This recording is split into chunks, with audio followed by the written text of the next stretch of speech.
Good afternoon, everybody. I call to order the Finance and Operations Committee of the University of Minnesota. So I'm really happy to have everybody here who's joining us by live stream and those attending to our boardroom here on campus and those on Zoom. For the final time this year, let me welcome our student representatives for today, Isabella Peterson, and from the Duluth campus, and Ethan Ellis from the Twin Cities campus. Thank you for being here, and we really thank you for your service this year. Thank you so much. All right, let's start with our first agenda item, which is to review and act on a real estate transaction for the Rochester campus. Let me offer the committee's warm welcome to the presenters who can come up here.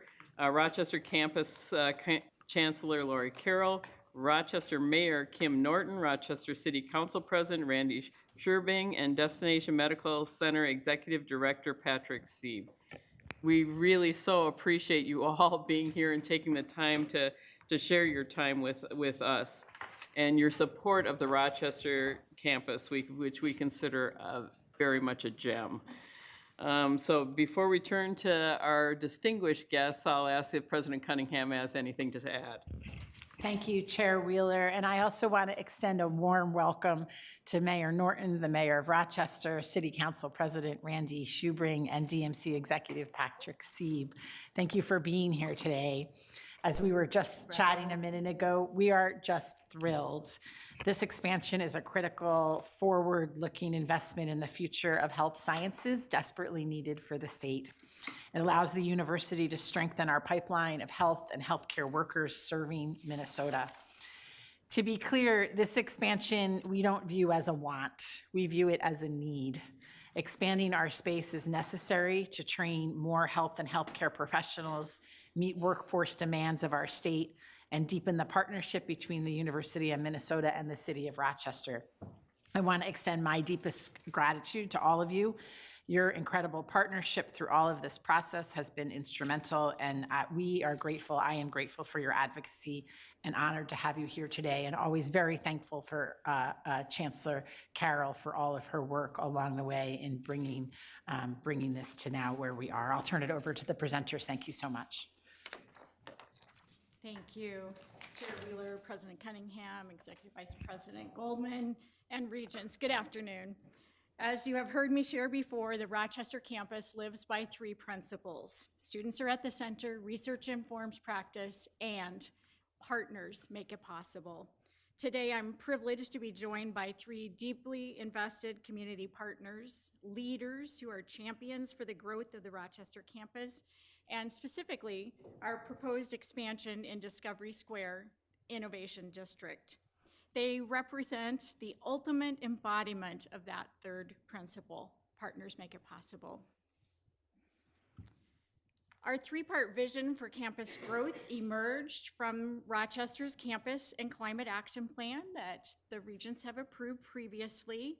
It features 3 stages: state-of-the-art lab classrooms, an academic facility designed for learning innovation, and residential and recreational spaces.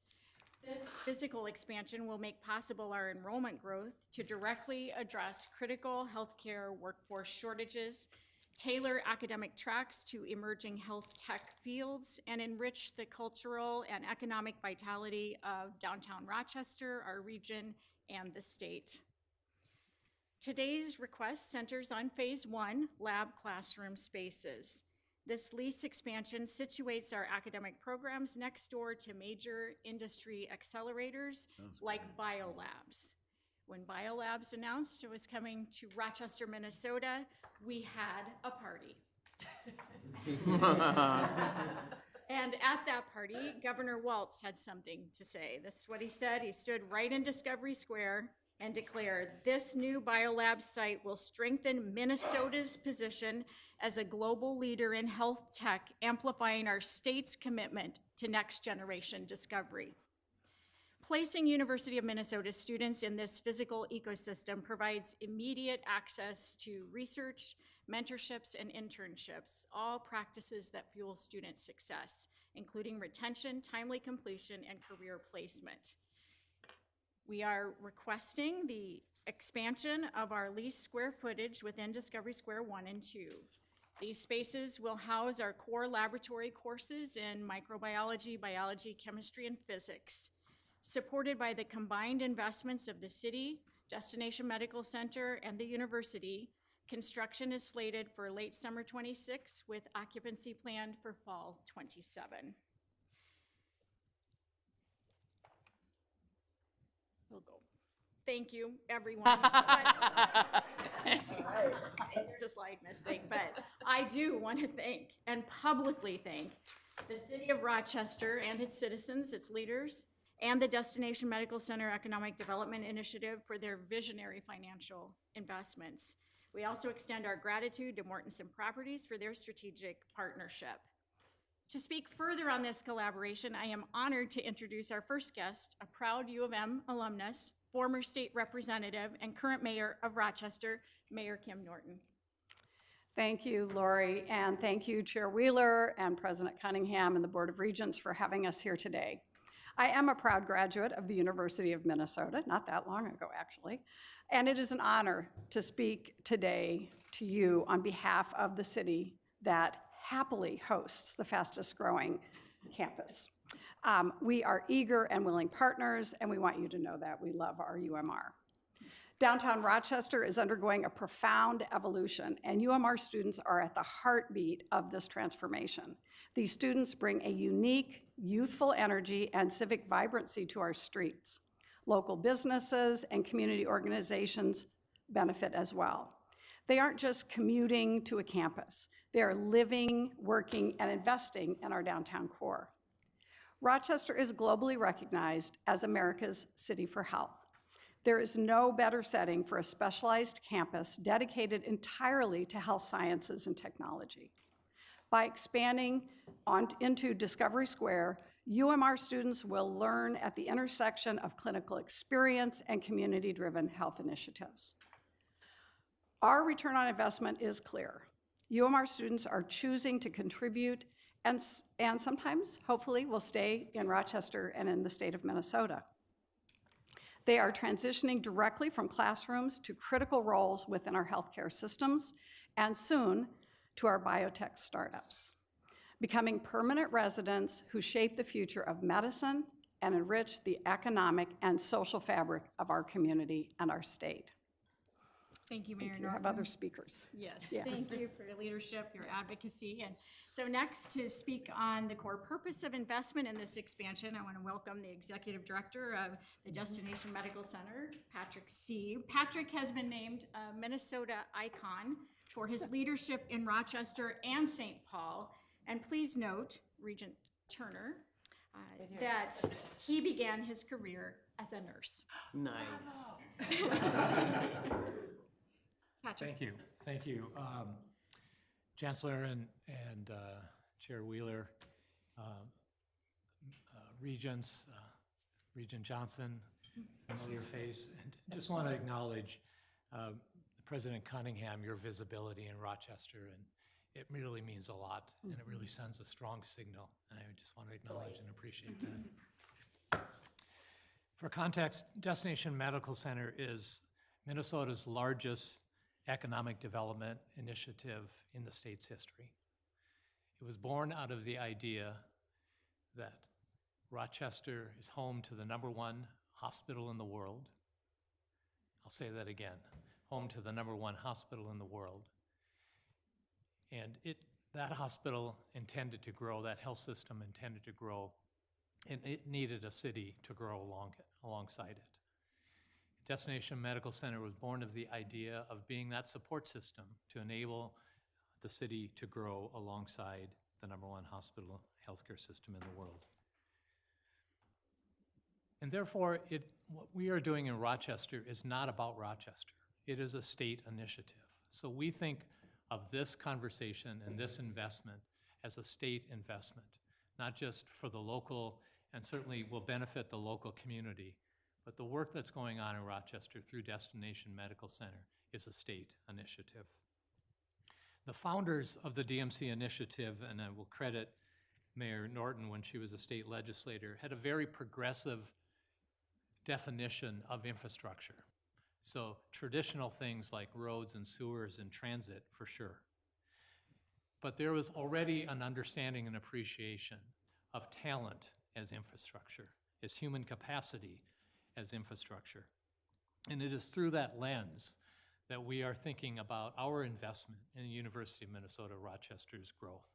Because without the infrastructure of the human talent, we know that we cannot succeed and grow and deliver on the promise of the Destination Medical Center strategy. Chancellor Carroll talked about Discovery Square, this epicenter for innovation, this big, really early stage innovation district that we are creating, and I would invite you to come and visit it and see the makings of what is going to be a very transformative investment in our state.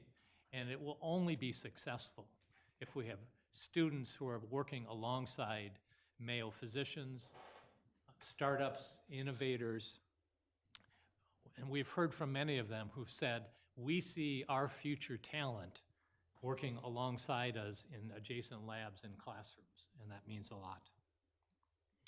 So this investment is part of a large strategy of investments, and ultimately they come in bite-sized pieces, decisions that get made one at a time, but they all ladder up to this transformation of a city living into its brand as America's City for Health.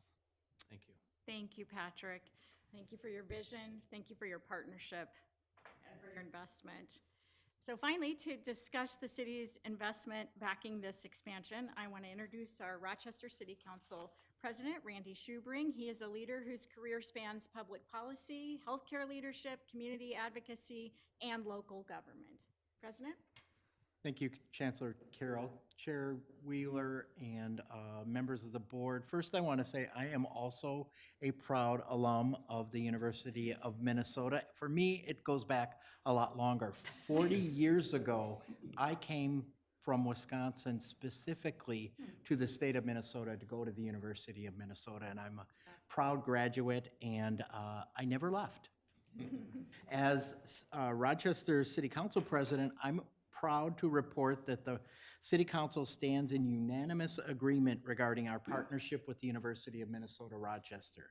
Our local government body is fully aligned, demonstrating our commitment through direct, substantial public investments to facilitate this leased space expansion. This partnership is funded in part by our local sales tax revenues, which voters supported. Since 2012, we have intentionally directed these public dollars into property acquisition and long-term lease infrastructure. This is deliberate, highly accountable application of public funds designed to yield multi-generational economic dividends. In Rochester, collaboration is not just a buzzword. It's our primary strategy. By aligning municipal resources, state-allocated DMC funds, and university expertise, we are minimizing financial risks while maximizing societal and economic returns.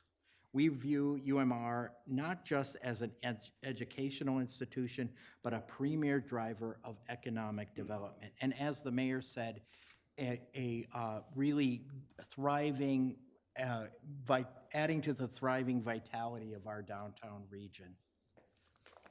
This expansion is a win for taxpayers. It stimulates the local economy, increases the tax base, and ensures our community remains a national leader in healthcare innovation.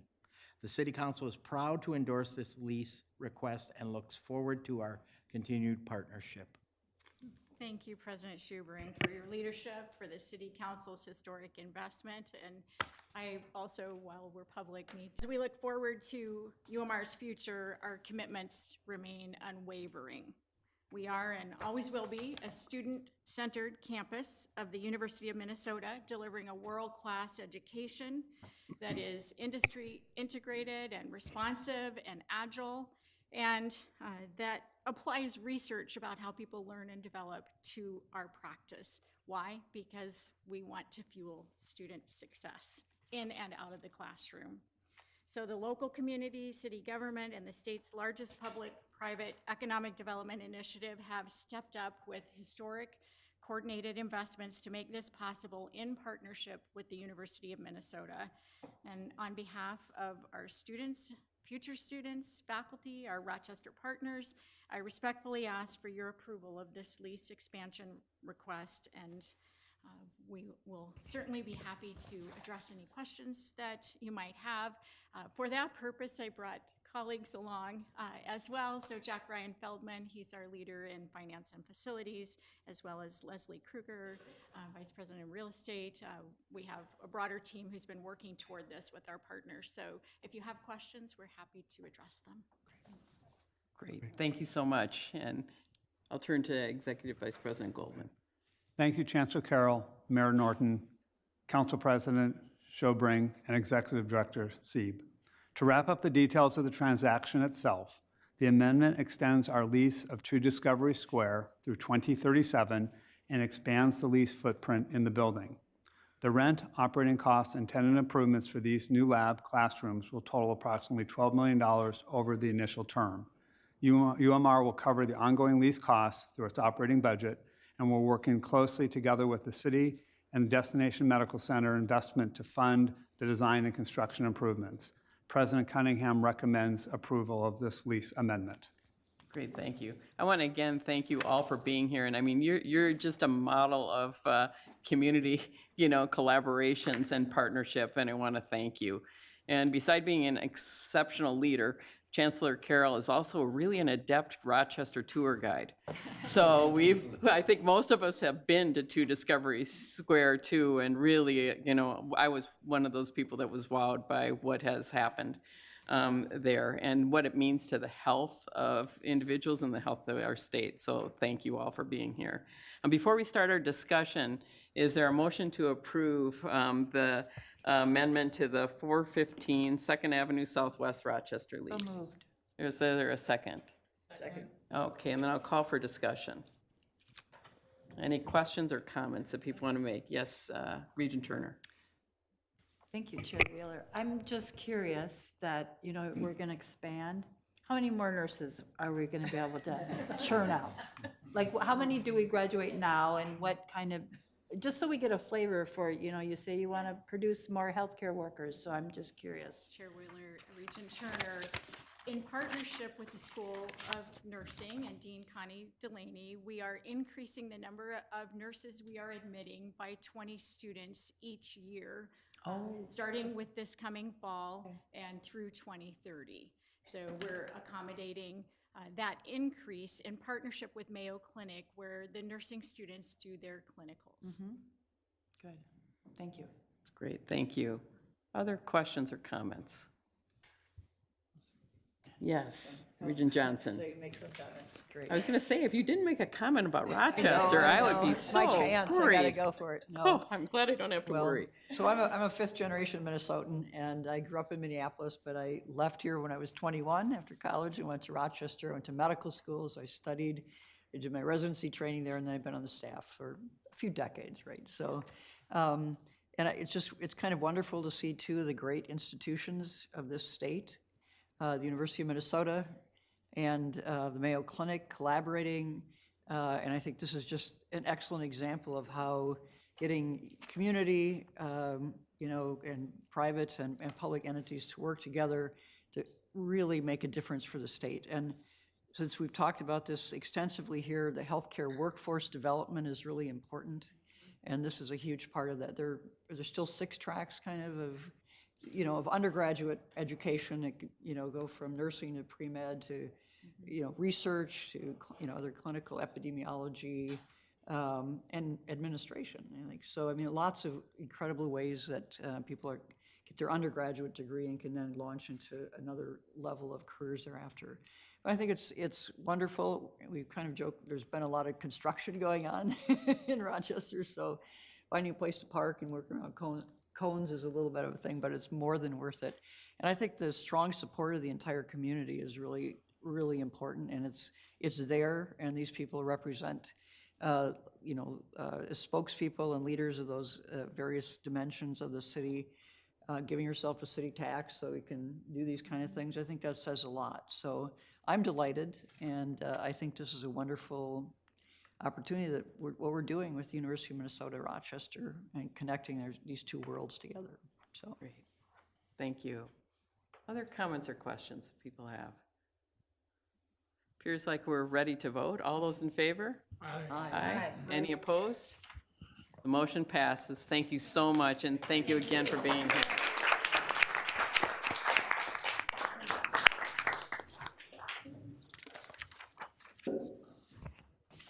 All right.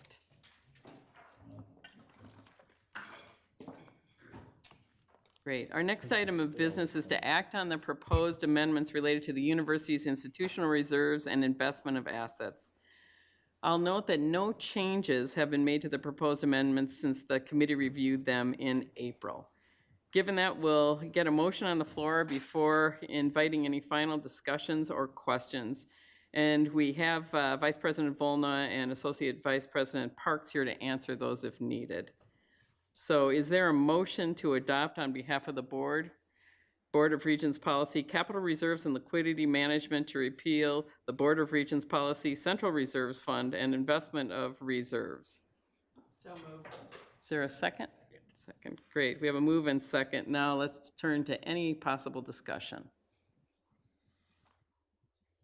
Seeing none and noting no changes, all those in favor signify by saying aye. Opposed? No.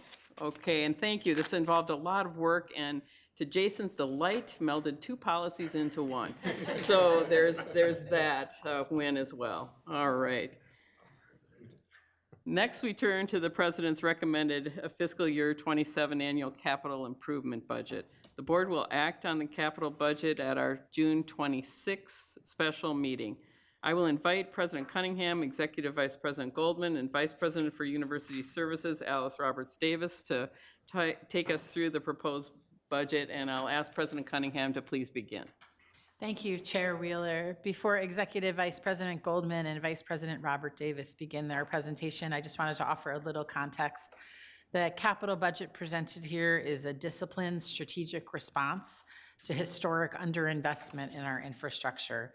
It's fully aligned with and guided by the Elevate Extraordinary 2030 roadmap.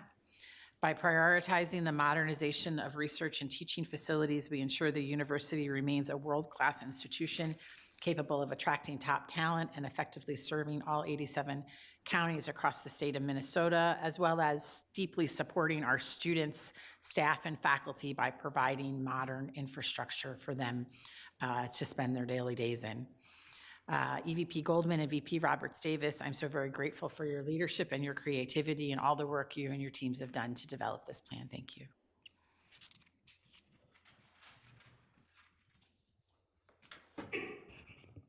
Thank you, President Cunningham. And with that, we'll turn it over to Vice President Roberts-Davis to walk us through the presentation. Thank you so much. Good afternoon, Chair Wheeler and Regents. I thought that we could start today with a small step backward and share some good news and talk about projects that have already been approved and the progress that we've made on them from last year.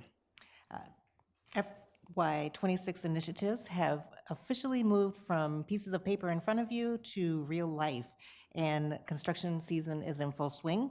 So we're turning last year's strategy into results. Our first standalone project is Betty's Apple House. We are building this with philanthropic gifts. Construction is well underway for this 15,000 square foot Arboretum Welcome Center. Foundations were poured earlier this year, and we're on track for a late 2026, early 2027 opening. In the Twin Cities, we are installing solar.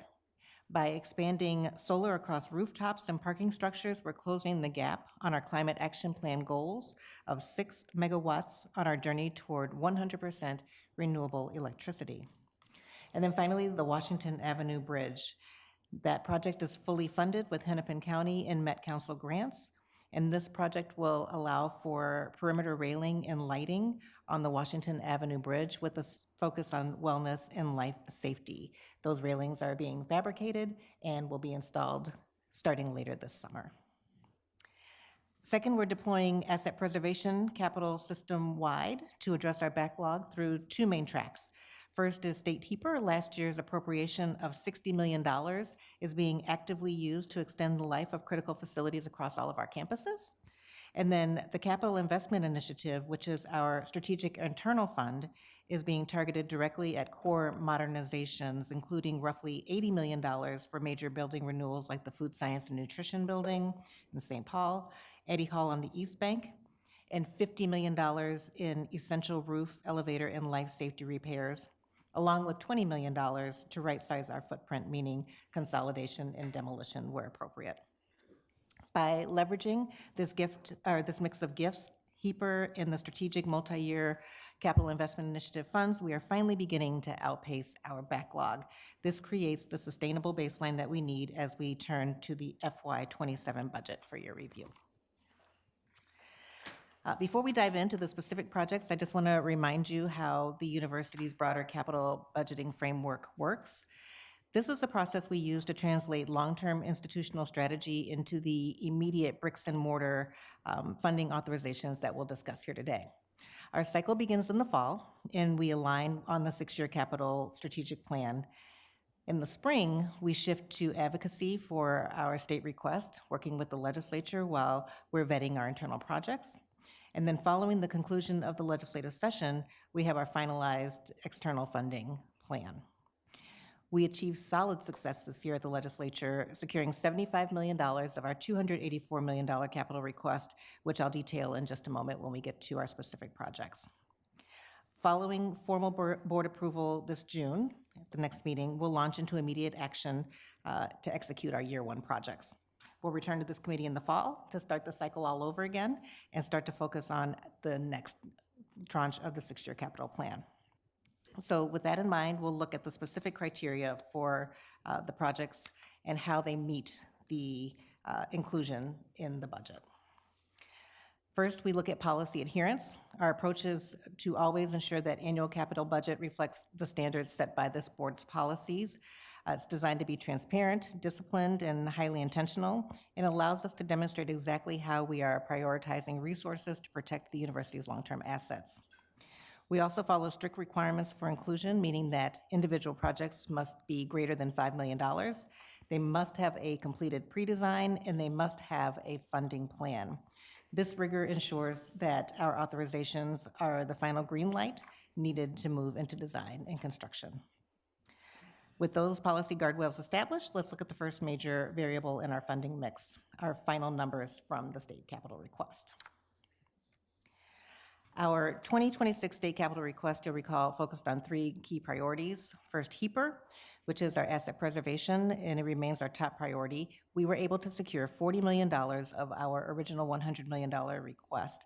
And while this falls short of our total goal, it does provide the much-needed resources that we need to tackle our deferred renewal backlog and extend the life of our existing infrastructure. Second was the St. Paul Campus Center, which will replace the aging student center in McGraw Library with a modern, centralized student and academic hub, and we received $35 million of our $84 million request there. And finally, the dentistry clinical renovation at Moose Tower did not receive funding this session. However, we received a lot of very positive legislative feedback on that project, and we will continue to look at that project in the future because we do want to continue to train 70% or more of Minnesota's future dentists. The next slide illustrates how these finalized numbers from the state map across our total capital budget plan for the upcoming fiscal year. The proposed FY27 budget reflects a total funding of $282.9 million. We have this laid out line by line to show how state allocations and internal resources are being integrated into our fund priorities. I'll call your attention specifically to the relationship between lines 2 and 3, which highlights our funding plan for the St. Paul Campus Center. The final state bonding allocation provided $35 million against the university's $84 million request, resulting in a $49 million shortfall. To preserve the construction schedule and to mitigate cost escalation, the university-funded projects allocation of $130 million incorporates internal bridge funding to cover the state deficit, enabling immediate project execution. As noted in the footnote, the final funding plan will leverage cash reserves, student fees, philanthropic support, and ongoing state advocacy. Beyond this campus center advancement, the $130.2 million university-funded portfolio includes 3 additional strategic initiatives that will be detailed in just a moment. Finally, the bottom row allocates $77.7 million to the university-funded repair and replacement pools. And while these projects are often very similar or smaller in scale, they're aggregated here to provide full transparency into our total infrastructure investment. So let's talk about specifics. As we move into specific projects, the St. Paul Campus Center represents the true cornerstone of our St. Paul campus revitalization plan. Our goal is to create a highly visible and welcoming campus destination right in the heart of the campus.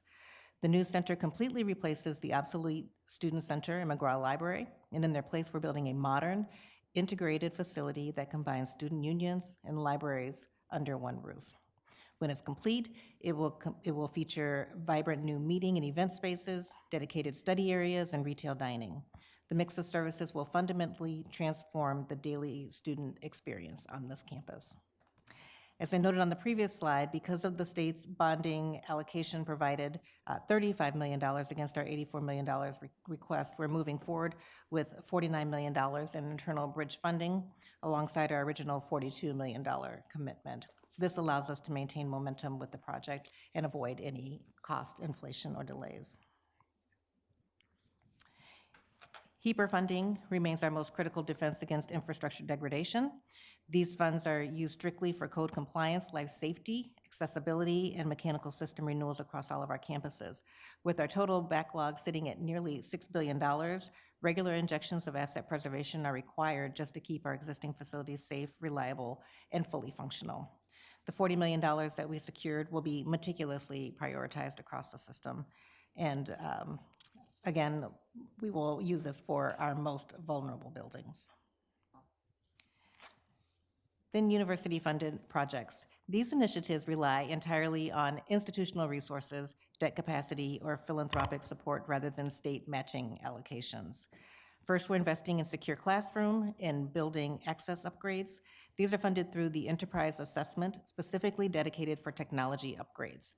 By prioritizing funds here, we can implement interior locking solutions and mobile compatible entry across all campuses, meeting modern life safety and access standards. In Duluth, the UMD Sales Center and Library Archives project transforms the library annex into a specialized teaching hub for the Labovitz School. This $20 million investment leverages $9.5 million in HEAPR that we received last year and will help us with a premier learning space and a critical mechanical overhaul for our archives there. As the only professional sales degree in the region, this facility provides a dedicated home for a unique program that remains a significant competitive advantage for our Duluth campus. And finally, we have the university-funded repair and replacement pools, which I mentioned total $77.7 million for this fiscal year. These funds support essential, small-scale infrastructure projects across all of our campuses, such as elevator upgrades, localized HVAC replacements, and parking lot resurfacing. While they fall below the $5 million threshold individually, collectively, they do meet that threshold. So with that overarching view of our FY 2027 capital budget, we welcome any feedback that you may have, and I'm happy to stand for any questions. Thank you so much, Vice President Roberts Davis. Are there any questions or comments?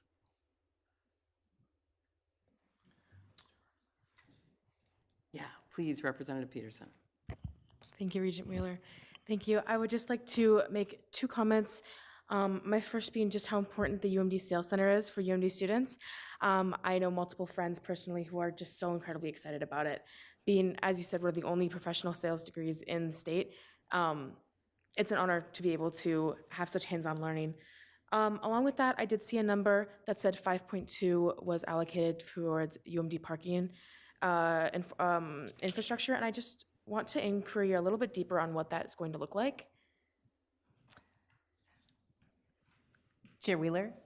Student representative, that's a very good question. And typically, when we make those repair replacement pool allocations to the campuses, it goes back to the campus to make the decisions on where those most important investments will happen. So it could be parking lot resurfacing, it could be mill and overlay work, it could be a number of different things, including security, access controls, those types of things. So I'm not specifically sure what those projects are for, but I know that the campus will make those decisions.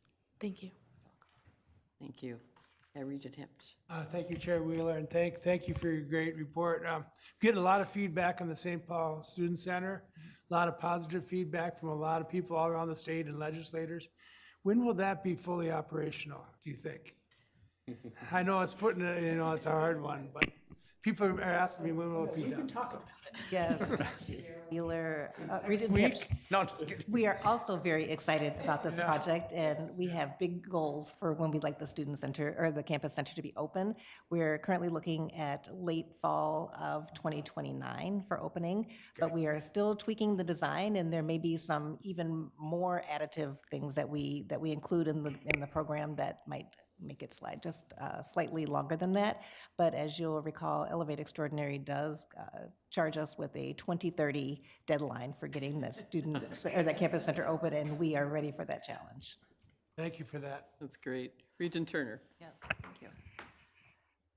I am so excited that we're actually, 2 years ago is where we went to see Eddie Hall and the food building, and saw the open wires on the floor laying in a pile of water and all that kind of stuff, Are you going to take us on a tour when you get this all done? No, seriously, it'll be so cool, because I remember seeing that my first year, and now to think that I'll still be around when some of this actually gets done. Yes. Can we put it on the schedule?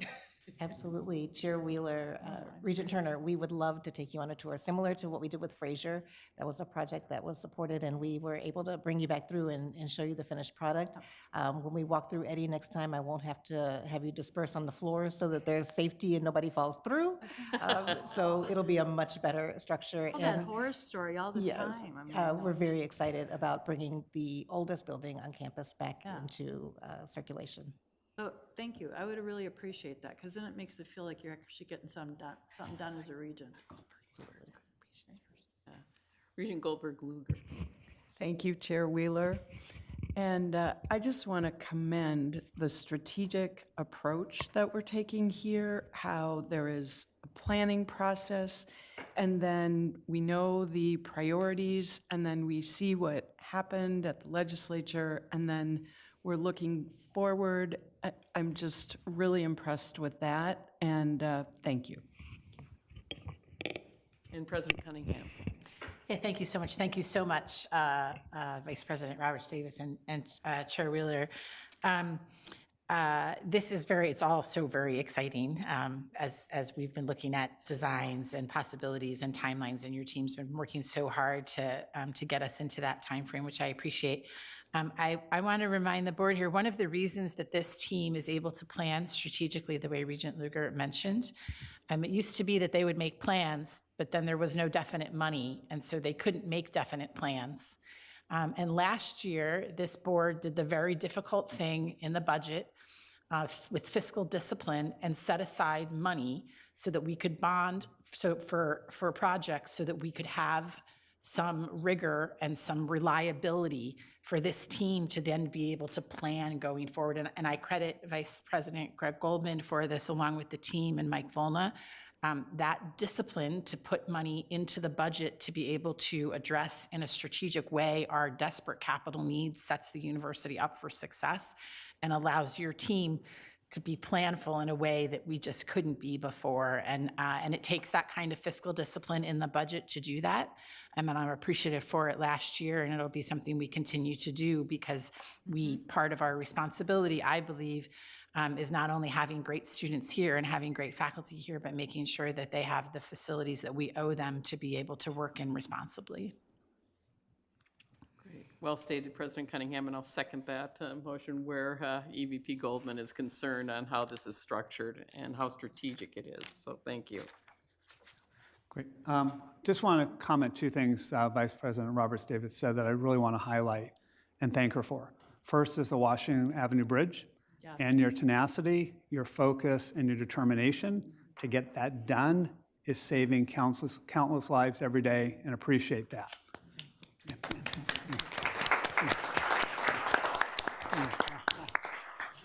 I also want to highlight the Secure Class project. And this was something that the students came to President Cunningham with last year of something very, very important, and quite frankly, $14 million that I hope we never, ever need to use.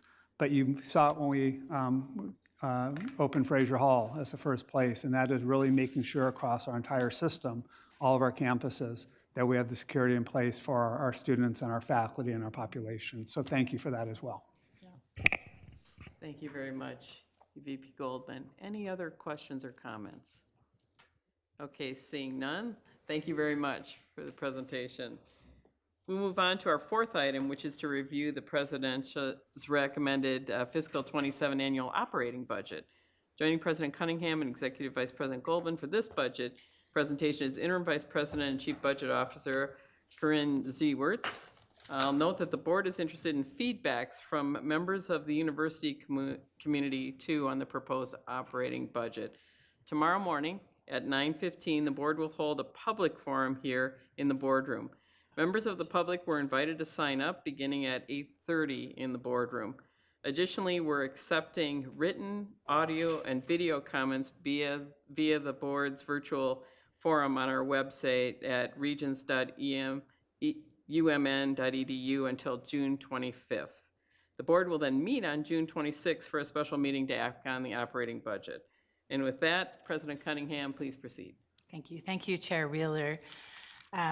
For perspective, the budget we're proposing today, it's a difficult budget year, and I appreciate all of us would like to operate in budget years that have different numbers and availability with them, but this is the budget year we operate in. We're proposing a budget here that we believe reflects our values and supports our land-grant mission. Higher education in the U.S. continues to face challenging headwinds, and the University of Minnesota is no exception. Inflation continues to erode the university's funding from the state of Minnesota's, decreasing our purchasing power, even as we remain an important part of the state's economy. With a flat or declining state funding and rising inflation, we are seeing a budget this year that must address between $25 and $30 million reduction in purchasing power due to a flat funding from the state, a $25 million increase in pharmacy costs within our insurance program due to things like GLP-1s. 10 years ago, the state provided 16% of our operations and maintenance funding through unrestricted funds. Today, that number sits at 13%. However, budget constraints cannot mean that we stagnate. To meet this moment, we must also remain ambitious about our future and plan together. We're prioritizing a balanced budget that reflects the most impactful and mission-aligned programs to support a world-class education and research, and our role as a vital economic engine. With this, budget reductions will be necessary as they were last year. We simply have to make the math work, and it will take all of us working together. We do this as Interim Vice President Corinne Zewers will note. We do this by prioritizing an affordable education and also recognizing that it's important to compensate our faculty and staff. I want to thank all of our faculty and staff and leadership who have already identified ways to focus and prioritize our research and make tough decisions. We're building from a position of strength, and with focus and prioritization, we can meet these challenges together. Thank you both to EVP Goldman and to VP Zewers. Please continue. Thank you, President Cunningham and members of the committee. I'm happy to be here today to help present the fiscal year 2027 recommended operating budget. This presentation will build off of President Cunningham's opening comments, providing additional details and hopefully answering some of your questions along the way. This is our fourth conversation with you on the annual operating budget. As you may recall, we began our discussion last October when former Vice President Tonneson and I presented on the university's budget process and model. Then in December, we discussed the major budget variables and levers, state funding, tuition, reallocations, compensation, investments, and so on. In February, we spent time discussing the fiscal year 2027 annual budget framework, putting some context around those budget variables and levers and the key decisions we would need to make to balance the fiscal year 2027 operating budget. This brings us to today, when we will review the President's proposed budget, and then we'll return later this month for action on the recommended budget. To put today's conversation into the broader context of the full budget development cycle, we need to go back almost 2 years ago to July 2024, when we began the development of the biennial budget requests to the state of Minnesota and our associated 2-year budget framework. We are in the very final stage of this 2-year cycle with a proposed annual budget for fiscal 27 that is before you today. As you know, there are a lot of details in the operating budget materials. We will not have a chance to go through all of the information today, but instead we will highlight the key recommendations on the budget variables and levers, as well as other data that will provide context for the budget as a whole. And although our conversation today will focus primarily on the budget framework recommendations, I also want to take a moment to emphasize that we are also asking you to approve all of the other estimates and plans included in this budget as well. This includes the all funds budget highlighted in attachment 2. This pie chart shows the funding sources within the university's proposed budget, excluding internal sales. It is inclusive of the President's recommendations as well as projections for other revenues. The 2 dark green slices of the pie chart are the O&M and tuition revenues, the least restricted revenue sources of the budget. We will spend most of our time today discussing these revenues and the associated expenses. With that said, this budget also includes estimates for indirect cost recovery revenues, other unrestricted fees and sales, auxiliary revenues, and restricted funds. As we move through our discussion with you today, we will reference these other revenue sources as well. As President Cunningham noted earlier, higher education is facing challenging headwinds. The University of Minnesota is no exception. We are at a point in time in which spending pressures are intensifying. Although we consistently continue to work to contain costs for our students, we need to make critical, forward-looking investments, including investments focusing on the university's future and its long-term sustainability and success. Examples include investments in our workforce and facilities, 2 areas in which we have underinvested in prior years. In addition to these investments, costs of health-related benefits have increased over the last couple of years. This increases costs in our budget today. And of course, there are inflationary increases. In April, the annualized inflation rate was 3.8%. Just this week, we learned the annualized rate jumped to 4.2%, the highest rate in several years. This has a significant impact on all aspects of our budget. At the same time, resources are not growing to cover these costs. This is particularly evident in our framework funds, the state appropriation and tuition funds. We are grateful for our state support, but state support has been flat for several years, which is essentially a reduction in our buying power given inflation. From a tuition perspective, this proposed budget keeps tuition increases near inflation rates, as we are mindful of the impact of cost increases on students and their families. However, when we combine these 2 revenue sources, the state funds and tuition, our overall buying power has diminished.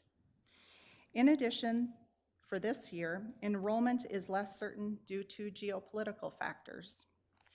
Given this, we are continuing to rely on reallocations and one-time funds to balance the budget. These are typically not new resources, just repurposed funds that require program and scope reductions. And we always are exploring opportunities for new sources of revenue.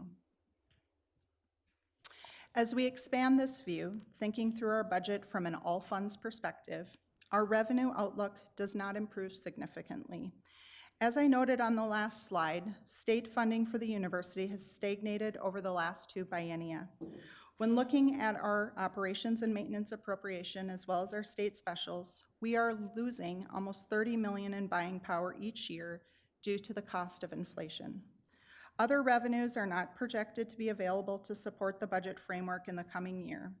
5 years ago, we would have looked to indirect cost recovery revenues to help support the budget framework. But sponsored grants are expected to be down 3%, and the associated indirect cost recoveries down by 5%. This is primarily driven by a reduction in the federal funding environment. Although miscellaneous sales and fees and auxiliary revenues are projected to grow, they are growing to cover their own inflationary increases. Other revenues such as gifts and endowment earnings, restricted grants, and so forth are also projected to grow, but they are restricted. We cannot use them to keep the lights on. A detailed look at these sources is included in attachment 2. As I noted earlier, most of our discussion today will focus on the fiscal year 2027 proposed budget framework. The budget as it relates to the centrally distributed and attributed state appropriations, tuition revenues, and other unrestricted sources. This is a summary of our recommended budget framework for fiscal year 27. I will walk through each of these variables and the associated recommendations in detail during this presentation. Here you can see how the revenues balance mathematically and the resources and expenses associated with those high-level recommendations. There are 3 primary revenue variables. The first is the tuition revenue. The projected tuition revenues for fiscal year 27, and this is looking at it from an incremental new revenue standpoint. So the projected tuition revenue increase for fiscal year 2027 totals $34.4 million. This estimate is based on both the changes in tuition rates as well as the changes in enrollment. In addition, we have net tuition above budget for fiscal year 26. In total, $42.3 million of the resources in this proposed framework are from tuition. The second revenue variable is state funding. The budget assumes no increase in state funds based on current law.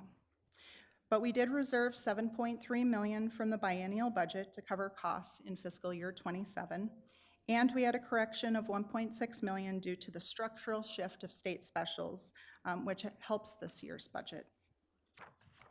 Lastly, the third resource variable is reallocations, including program and scope reductions, other revenues, unit balances that are used in total to help balance this budget.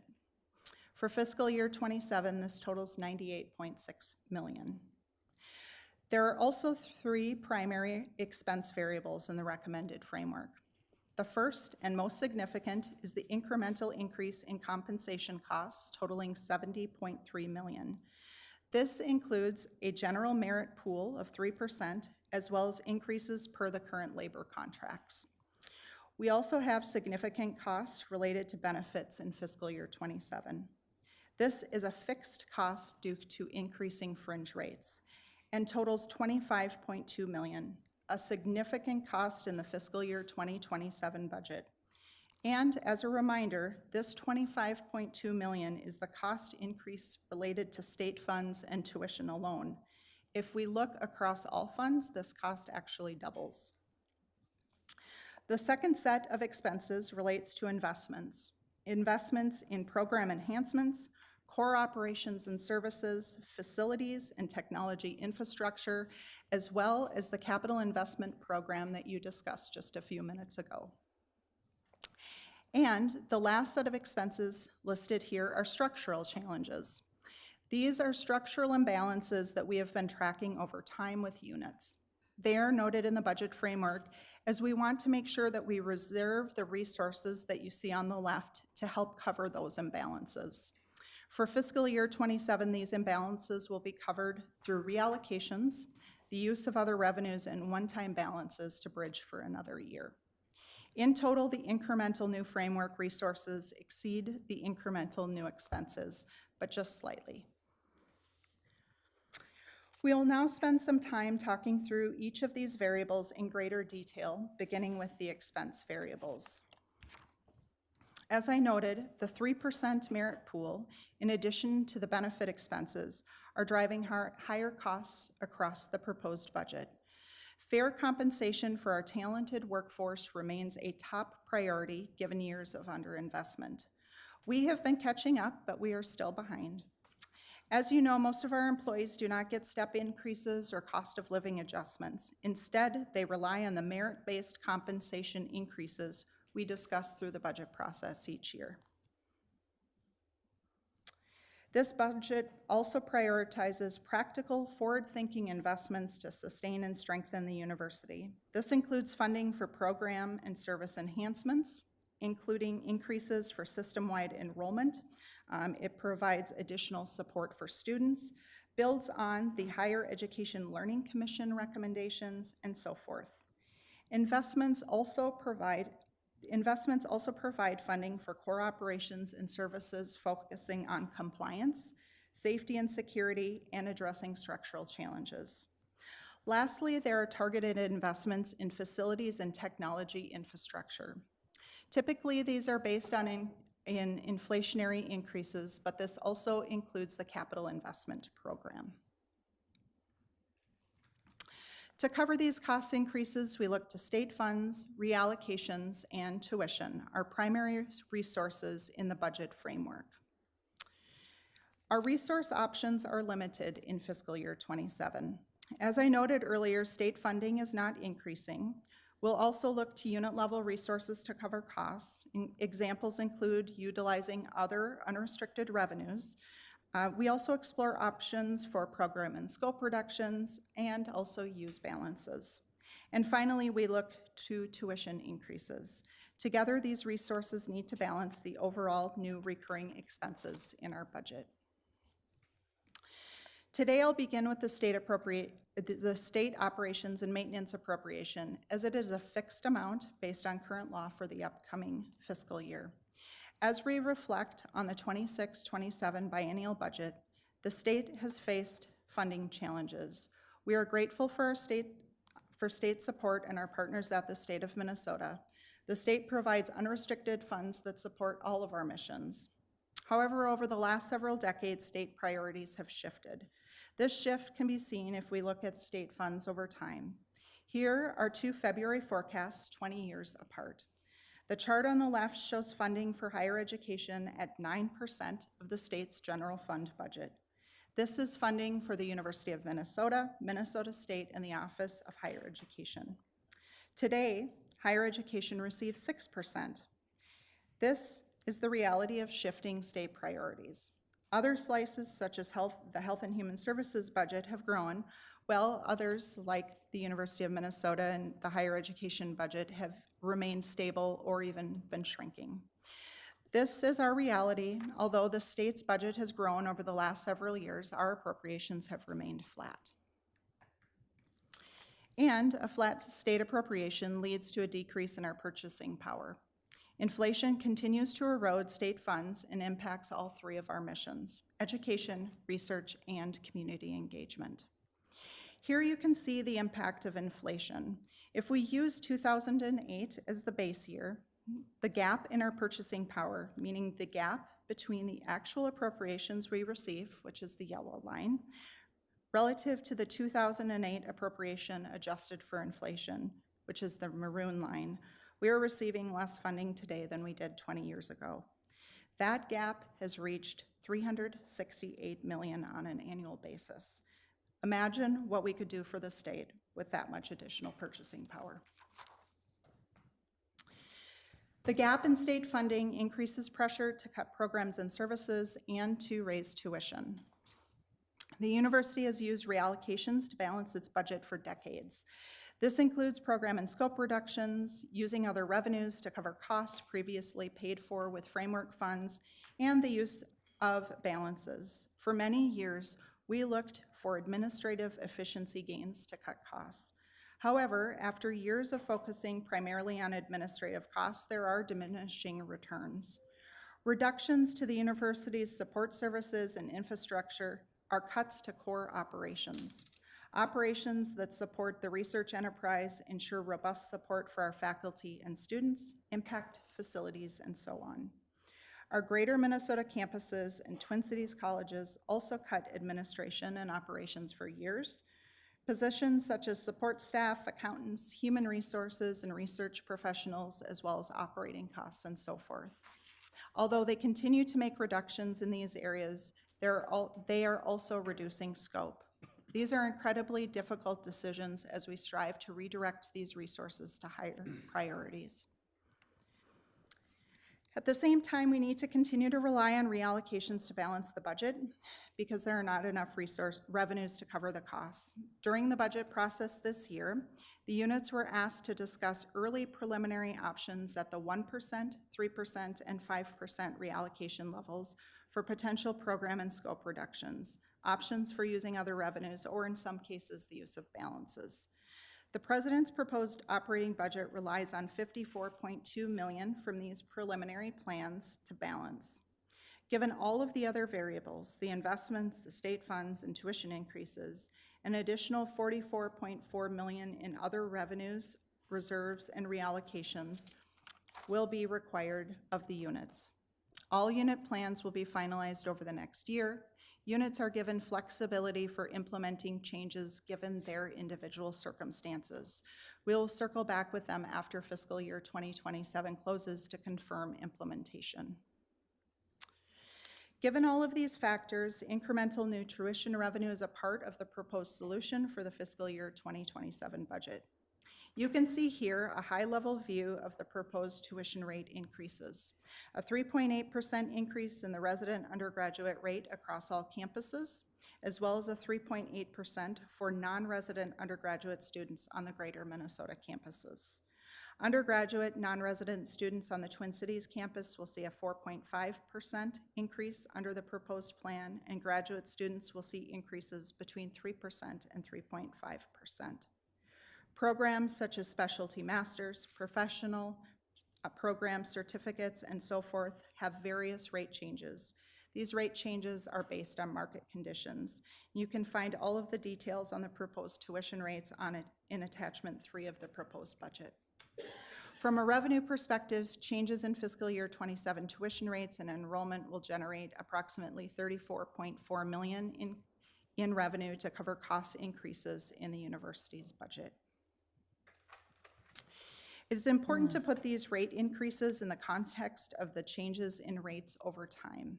Here is a look at the last 10 years of resident undergraduate tuition increases across all 5 campuses. Resident undergraduate rate increases have remained low. For some campuses in some years, the rate increases have remained flat.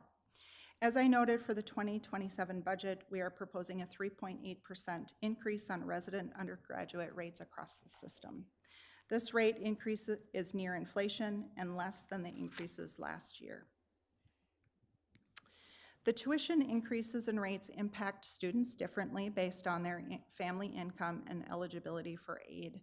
The University of Minnesota continues to be an affordable option for students and the lowest cost option among Minnesota public four-year schools for low and middle income families based on the most recent comparison data.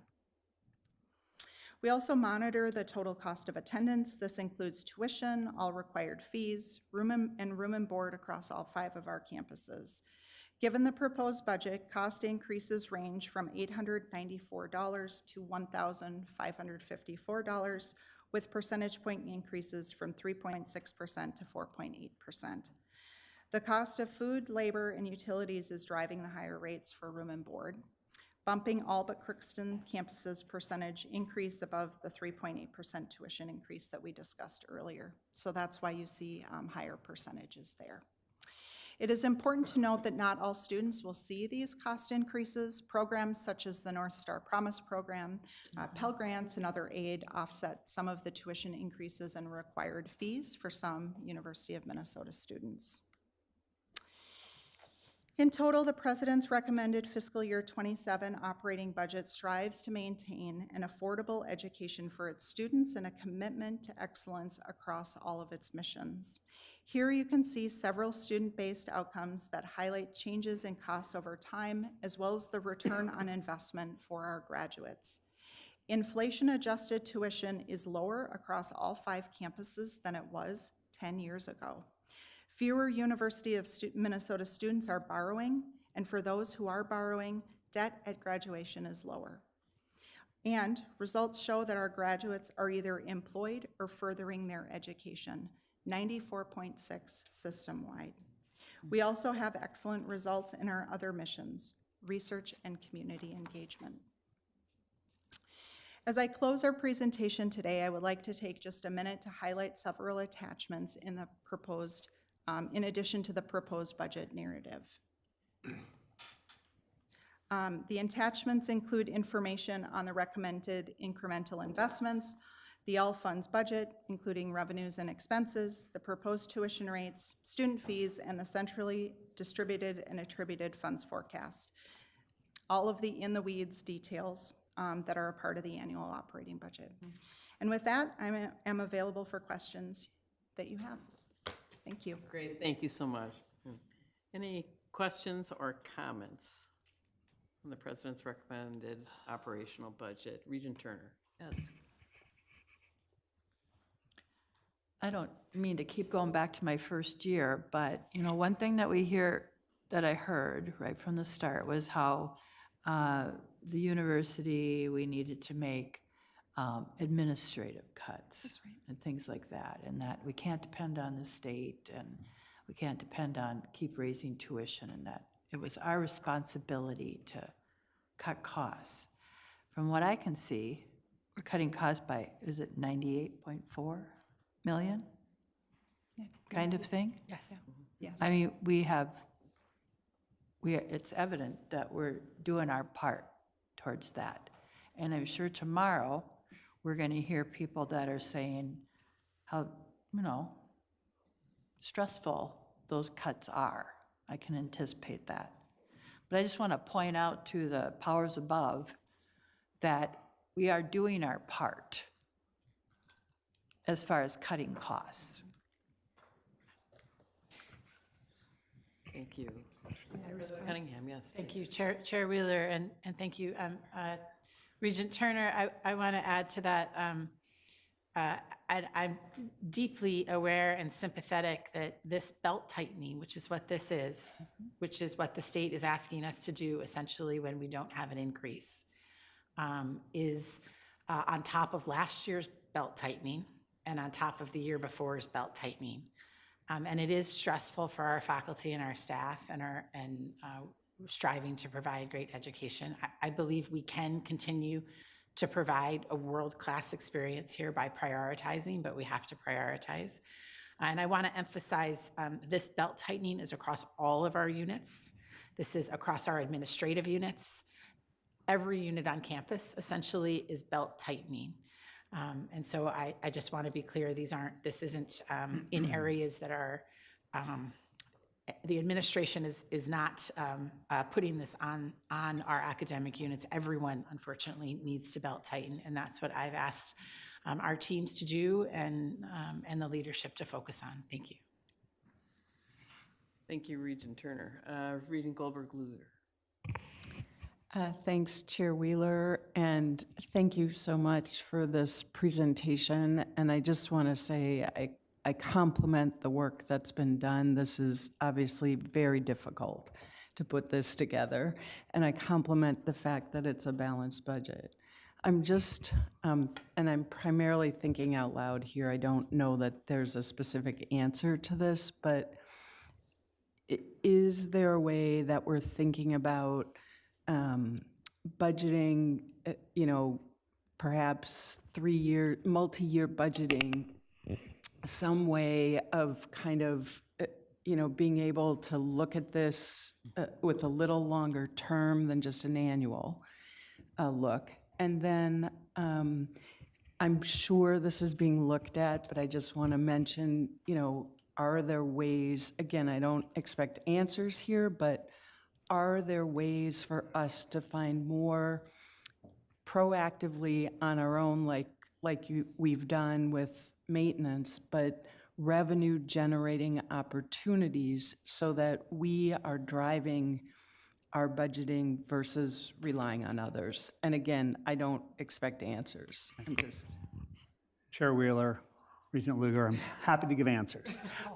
So when we think about the first question around multi-year budgeting, multi-year planning, certainly it's something that we need to start doing, and I won't say a better job of, because we just have not done it here at all. A lot of institutions haven't. What we want to move to is kind of a 4-year planning cycle, both on the budget side, you heard earlier today on the enrollment side, and that is that at year 4, if our schools and colleges can be 40% right, that's great. Year 3, 60%. Year 2, 80%. Obviously, in year 1, I want as close as possible. At the same time, we as administration and we as we think about our cost pools, we have to give predictability to our schools and colleges where we can. There's things we can't control. This year, utilities, up almost $7 million. But there are things we can control, and we need to give the ability for all of our areas to do that multi-year planning, multi-year budgeting. Provost Ritter and her team are working extensively on the enrollment side, and all of this then comes together when we think about net tuition, we think about all these costs into multi-year planning, multi-year budgeting, and I know Provost Ritter and our deans are actually very excited about doing that. Revenue growth is something we've got to look at and we have to think about. As we look at Elevate Extraordinaire and we look at our strategic plan, we think about online, we think about the online hub. We've got to find ways that the tide can rise, because unfortunately, it's not going to come from the state to the level that we need, nor should it or can it come from tuition for the levels that we need. So definitely, I think that's something I know President Cunningham, Provost Ritter, myself, and the entire team is looking at. Regent Hines. Thank you, Chair Wheeler. I want to note that this is, for some of us, our first time through this process, and we had a very great advantage in having the chance to confer with EVP Goldman and Provost Ritter, who took time to talk us through some of the alternatives here, which was extraordinarily useful, and I thank them both for doing that. For my part, I think there was a concern that I was not adequately informed to the point of being able to exercise fiduciary understanding without that. So that was very important to me, and I see Regent Lugar is nodding her head as well, and Regent Wheeler was present for that as well. One of the things that we discussed, and I think it's worth noting publicly, is that an information flow as the budgeting process is going forward would certainly be, I think, advantageous for the region, so we understand what the challenges are and what decisions are being contemplated. Really for our understanding, more than, I recognize the distinction between management and governance. So one of the things that I took away from this experience of looking at these numbers and trying to understand them is the notion that given our situation of our great university, frugality really matters. And at the risk of beating a dead hobby horse, I'm very concerned about expenditures for consultants. I know that many other people around the table are as well. And I think we have to get some structures in place to get our hands around that, our arms around it, so that we don't just get drawn into situations where willy-nilly in the course of whatever contests we find ourselves in, we have really enormous expenditures in that regard. So I thank you for all of your work, and thank you, EVP Goldman and Provost Ritter.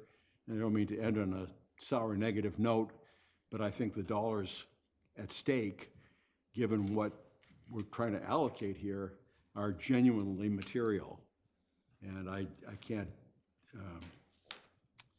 emphasize enough my feeling that we need to have a structure in place to be careful about that. Thank you.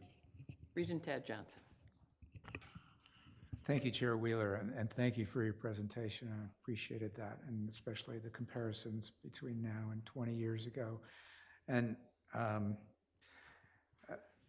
several of us attended a meeting in Denver of the Association of Governing Boards, I think it's good for Minnesotans to know that this is not just us. This is like every university in the United States. What's going on with the federal government and kind of the change of attitude in state governments is going on. Just looking at yesterday's news clips that got sent out by the staff.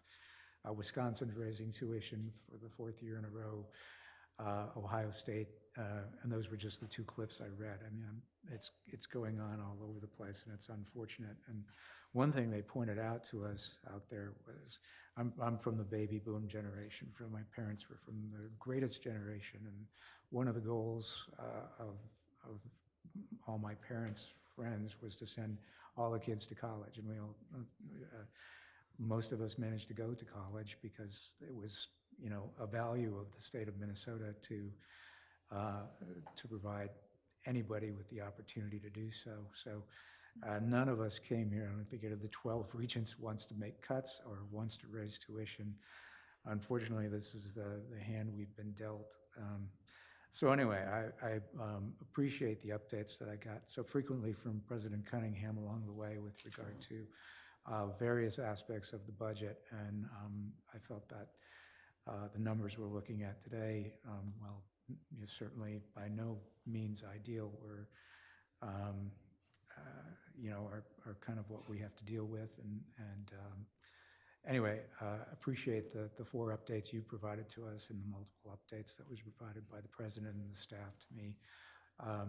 And so, like I said, nobody likes it, but I think we're going to have to move forward with it. So thank you.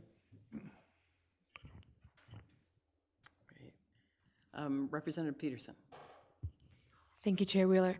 Thank you so much for all of your remarks. One thing I really want to say is I appreciate your clarity in between where tuition is going and what tuition is increasing, how much it is increasing, and your complete and honest transparency with that is not only valuable to me, but valuable to the entire student body, and it is something that will be brought to the student body as well. One of my main questions is, not that you will be able to answer this to your full ability, but I appreciate an effort, would be with the tuition increase, you said that tuition is one of the most flexible pieces of the budget. So my question is, where exactly do you think that the student tuition is going? Is it going towards, sorry, where's the tuition going? Thank you. Good question. Chair Yeah. Wheeler and Regent Peterson. It's one of my favorite questions. It's a budget model question, so it's an easy question for me to answer.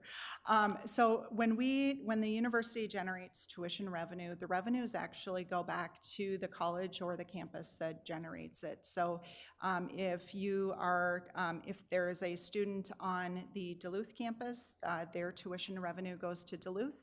For the students in the College of Science and Engineering, the tuition revenue is going there. When you think about a student, oftentimes a student will take classes within different colleges, especially on the Twin Cities campus. We actually split the revenue then so that the college in which your major is in gets 25% of that revenue, and the college in which you're taking the class gets 75%. So it's very formulaic. It goes directly to the mission of the university. Go ahead. Great. Thank you. President Cunningham. Thank you, Chair Wheeler. And if I may add, and you can correct me, VP, if I'm not quite right on this, but overwhelmingly, even to be more specific, for example, if you're a student in the College of Science and Engineering, it goes to the College of Science and Engineering, and then overwhelmingly it's used to pay the faculty to teach the classes. and to pay the expenses of the coursework, et cetera. So it goes directly, as she says, to mission. Just want to mean tuition overwhelmingly goes to the schools to be used to educate the students. Thank you. Thank you. Good push. Representative Ellis. Thank you, Chair Wheeler. Two questions. The first is for President Cunningham. During our student report in April, we brought up the fact that we're about to see lowered borrowing caps for federal borrowing for graduate and professional degrees. I know that we mentioned at the time that you were looking into some creative solutions to offer different borrowing options for those students. Do you have any update on that, and do you have any concerns on how that may affect enrollment? Student Regent Representative Ellis and Chair Wheeler. I'll start and then I'll ask VP Goldman to join in. You highlight something that's of great concern to all of us. This is not a University of Minnesota problem. This is a national problem. And for those that don't know, those caps, represent students not being able to borrow the full amount for professional programs. I do believe that was just changed for the nursing program in the news this week, although please don't quote me quite on that. But it is of great concern, and I am very concerned that students of less privilege will be able to borrow what they need for the professional programs, and this is a national problem. We did some looking into creative ideas with this with some of our peers. I wish I had better news to report. Okay, no worries. Yeah, and President Cunningham, Chair Wheeler, Student Regent Ellis. I wish also we had better news. So for us as a university, the Grad Plus alone was between $50 and $55 million a year of borrowing that went. So that tells you the number of students that were using it. I'm still kind of baffled. And what's happening is, unfortunately, it's turning into a social economic issue. And those that have credit scores of 670 or higher, on average, are able to go and get the loans from the banks and the different lending agencies. Those that are lower are the ones that need the cosigners and the others that have been challenging. And the whole idea of the program was that it was socioeconomically blind, and it was just loans to everybody. We've looked at multiple, as President Cunningham said, as have our peers across the country. I'm connected with not only Big Ten, but CFOs across the entire United States, and nobody has come up with a solution yet on their own because the numbers are so big cumulatively. We're hopeful that banks, and we're hopeful that the administration, like they did for nursing, will start to yield for other programs as well. So I wish we had better news for us as well as others across the country. Thank you. And then my second question is, many of the graduate programs at the University of Minnesota are funded, meaning our departments pay for our tuition. If we're in an interdisciplinary degree program in which we take classes across different departments, is there some concern that this increased reliance on tuition dollars will put additional pressure on such programs to restrict the type of courses or change up curriculum so that there's more encouragement of you staying within your college as opposed to being able to take courses across colleges? If I may, Representative Ellis and Chair Wheeler, if by what you're saying, the federal, this is solely based on the tuition dollars, the tuition increases. We're not more reliant on tuition necessarily than we were before. So, and we encourage students to take classes in interdisciplinary fashions and across schools, and I have a number of mechanisms to manage that. So the last thing we would want to do would be disincentivize students from working kind of across disciplines and across schools. And in fact, we're working in our sort of systemization one university plan to make that easier and easier. So I don't anticipate, VP Corin can say anything different, but anything in our budget today that would decrease or disincentivize students from taking classes across different programs. And I would add, President Cunningham, Chair Wheeler, Representative Ellis, Provost Ritter is fiercely focused on doing the exact opposite, and that is not having the limitations. So we operate under RCM. RCM, as we've talked about, it does put some barriers to interdisciplinary because how the dollars flow. So we are fiercely focused on actually removing those barriers because interdisciplinary is better for all students and better for our schools. So I think the exact opposite, that we want to try to find ways to open that up even more. And I know Provost Ritter is focusing on that into the future with our deans. That's great to hear. I use myself as an example. My first year, I took courses in CFANs. I could see that I would then be 4.5% more expensive to the Humphrey School with the tuition increases if they're paying my tuition to CFANs, is my understanding. Chair Wheeler and Student Regent Ellis. It's your tuition revenue actually goes directly to the unit that so to CFANs and to Humphrey. So they're actually getting, would both get a cut of your tuition revenue. They don't transfer between. But if Humphrey is paying for my tuition as a funded graduate student? So that is, sorry, Chair Wheeler and Student Regent Ellis, that is, Humphrey does not 100% pay for that. We work on that behind the scenes. Okay. Yeah. Thanks. I don't know if we have to phone a friend, but did you feel like you got your answer there? Or I see Provost Ritter sitting there on the... I think I'm about 60% there, but we can discuss off. Okay. All right. Thank you very much. Regent Hip. Thank you. Thank you, Chair Wheeler and Vice President. Nice presentation. Very, very good job. I want to go back to page 130 of 233 on the slide. It's the state of Minnesota priorities have shifted slide.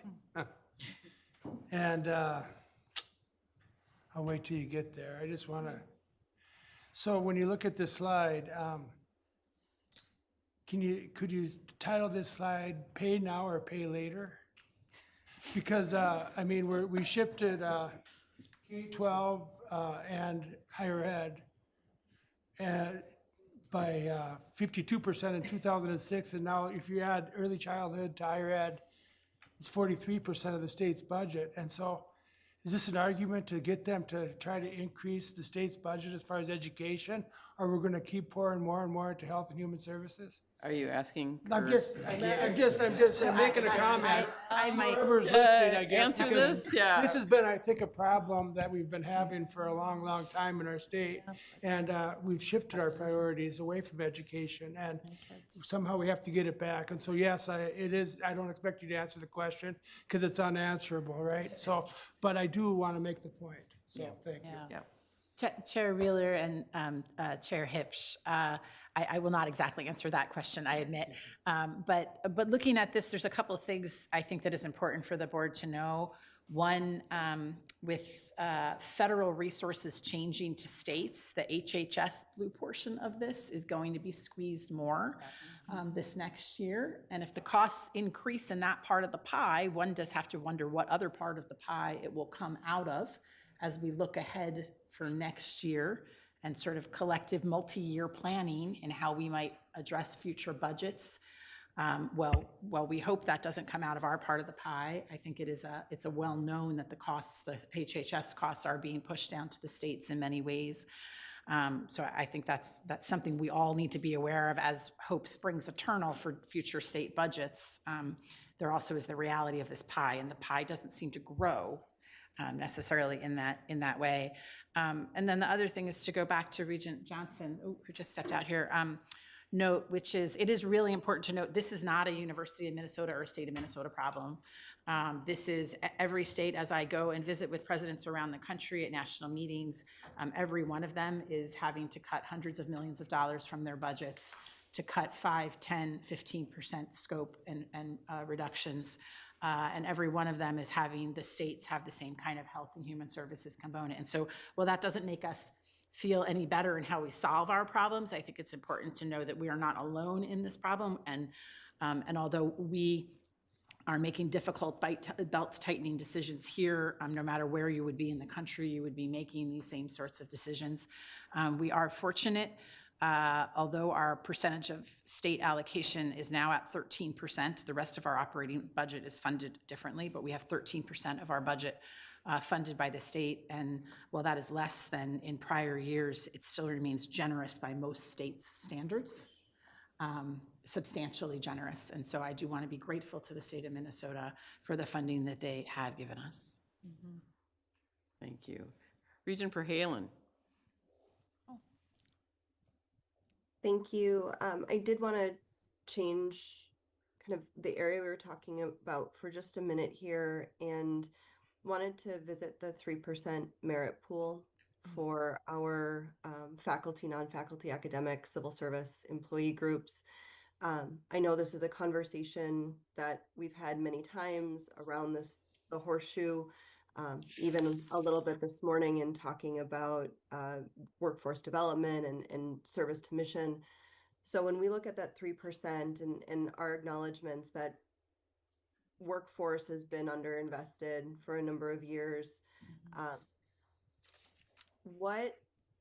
guess it's a twofold question. Number one is what mechanisms will be in place, if any, to ensure that that investment is reaching employees who've experienced the greatest wage compression or longest underinvestment, if those have been identified?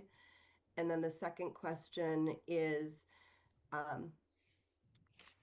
what can we start thinking about now to get ahead of this a little bit for next year where possible, to try and continue closing that gap so the wage compression isn't so dramatic? And I'm not sure if that's a question for EVP Goldman or IVP CBO Zewers.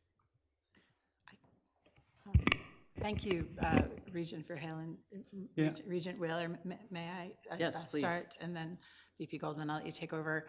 One, I want to appreciate, and I think you calling out here and noting it is a real commitment when the budgets are this tight to provide a 3% merit. In the past, we have not always done that, and with that, we've been able to keep tuition lower. But unfortunately, that over time leads to substantial underinvestment, and I think eventually has the potential to reduce the quality of our education because we can't attract good people if we are not paying fair market wages. So that 3% commitment was very important to us this year. There's a couple ways, and I think in future years we can potentially even think about it differently. But one, we do have a workforce reinvestment commitment into this budget as well, which has been $15 million, and $5 million of that will go to the group that we were speaking about this morning, the contract faculty, to help specifically target. We can't increase everybody up to market, but it will help focus a target on that group, which has been underinvested in dramatically in the past. So that will help. And then in terms of future years, and we are just actively beginning a conversation about multi-year budgeting, and it's something, if we're going to really undertake, that I'd like the board to think about and to give us and the administration direction on. But if we are to undertake a multi-year planning exercise, in the past we have budgeted 1 year at a time with state allocation and then hoping for state allocation. If we're going to budget differently in the future, we're going to have to think differently. And in that, I think we have to think about what our values are as we plan out multi-year budgets. And it would take fiscal discipline, I believe is important to continue to budget in their appropriate wage compensation, whether we manage it as merit or how we manage that distribution for compensation, so that we continue to commit to that and not relying on underpaying our employees to help with our budget deficits moving forward. But that will require belt tightening and continued creativity, and we'd have to do that multi-year planning with that in mind. And if that's a value that we have, which is a value that I've heard that we have largely here and that I agree with, that we want to continue to work on fair compensation, then that's just a value that we need to have in our plan for multi-year budgeting going forward. And I don't know, VP Goldman. Okay, great. Regent Bergstrom. Thank you, Chair Wheeler, and thank you for the presentation and all the work that goes into it, of course. It's not a fun budget, right? And I just want to emphasize, and I think it goes further to Regent Verhalen's question, how do we continue those? What are the values in our budget? President Cunningham commented on it in a way that I think is more optimistic, or at least neutral. The state budget's going to get worse. I mean, it's going to get much worse. And when the federal cuts truly hit, I think it's 2028, it's going to be worse. And historically, there's studies that show that what gets cut is higher ed, because we can raise tuition. So I think we need to be very mindful of that, not just this year, but going forward. And here's hoping the enrollment plan really works, because we need to fill those seats so we can continue to educate the students, but it's, I hate putting it on their backs. We have to give them quality if we're doing that. But I just want to emphasize, I don't think it's getting better, and so this isn't probably the last vote like this we're going to have to talk about. It's today's vote, or not today's, but anyway, that's it. No questions. Thank you. Regent Turner. Yes.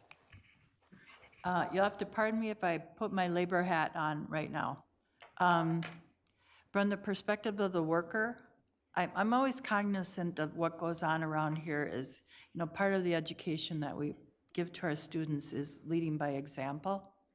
And while I appreciate that every tuition hike is a burden to the students, I appreciate the fact that we are highlighting the workers, you know, the faculty, and how important that is, because once our students leave here and they get jobs, they're going to appreciate the fact having employers that appreciate them, okay?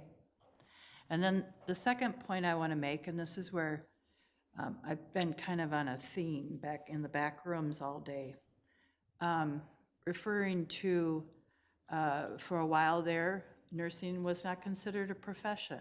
Believe you me, the whole profession was outraged. That was the one political issue that actually had nurses kind of like putting their heads out of the sand and going, oh, heck no. And I'll tell you what, my organization, National Nurses United, led the way, but every single other, the nurse leaders from all the different nursing organizations, band together to fight back against that. And that 30-day comment window, et cetera, that really paid off. And this is where hopefully people make note of this, because there is a way to fight back. There is a way to have solidarity and band together to change.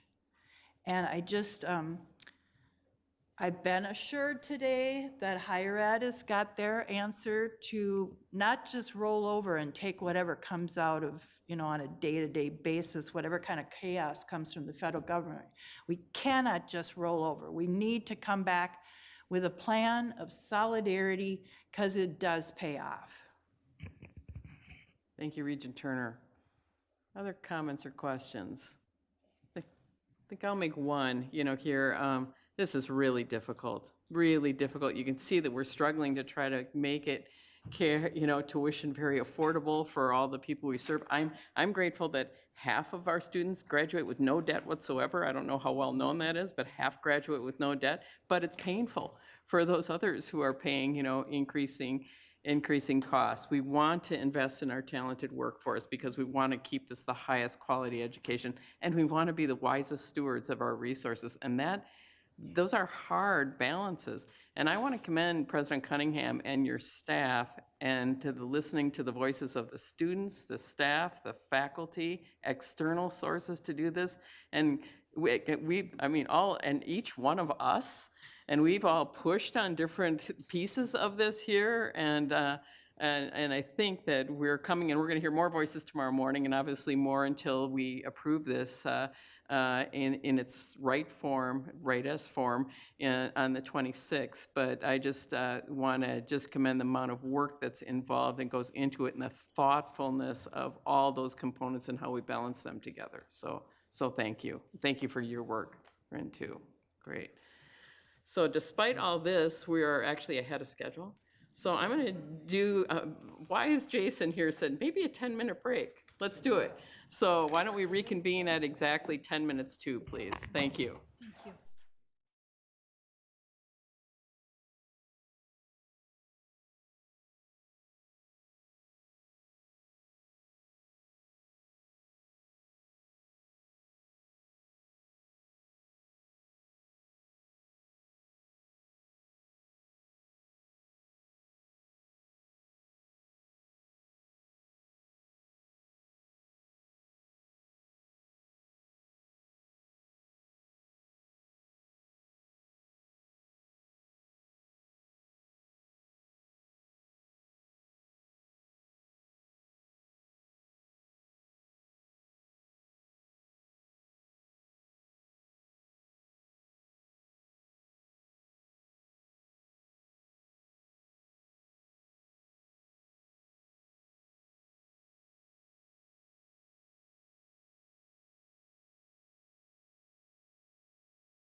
Oh, I have to wait for the countdown. This is always taxes my impatience, so these is the longest 15 seconds, I think, that.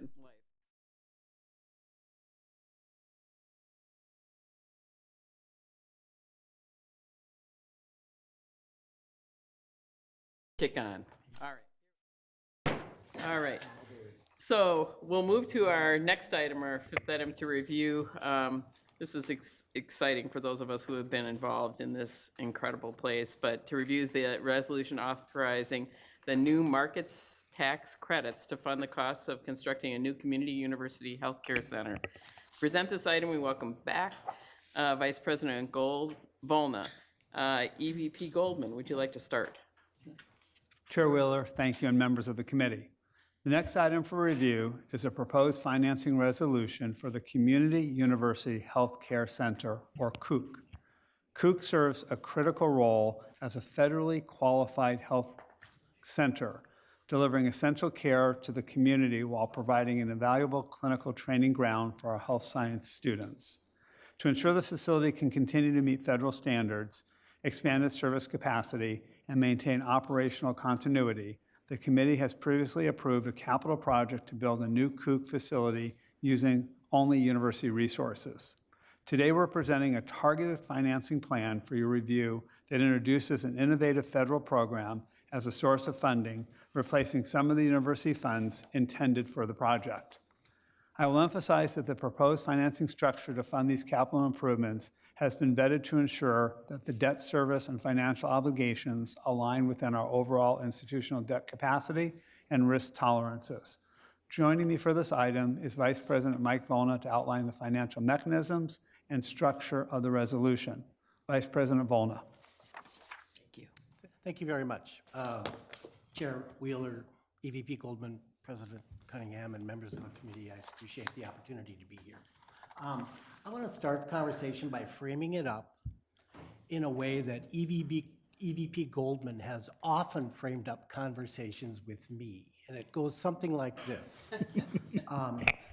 What if we had an idea where we could build a $45 million building for $40 million?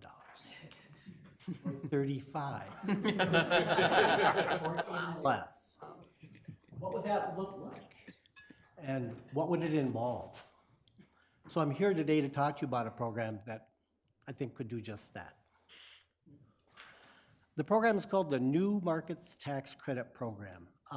It's a program that's been around since 2005. It's a federal program administered through the Department of Treasury. It has been funded only annually up until this last year when Congress funded it recurring. They also doubled the funding for the first year. So in addition to the recurring $5 billion it will get, they added $5 billion to this year. So that's very advantageous for what we're talking about doing here.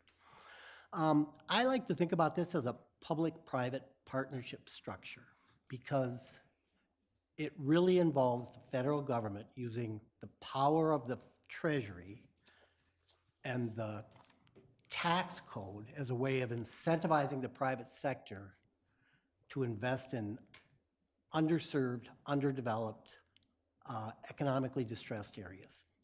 And that's really the goals of the program, is to target investment in highly distressed economic areas.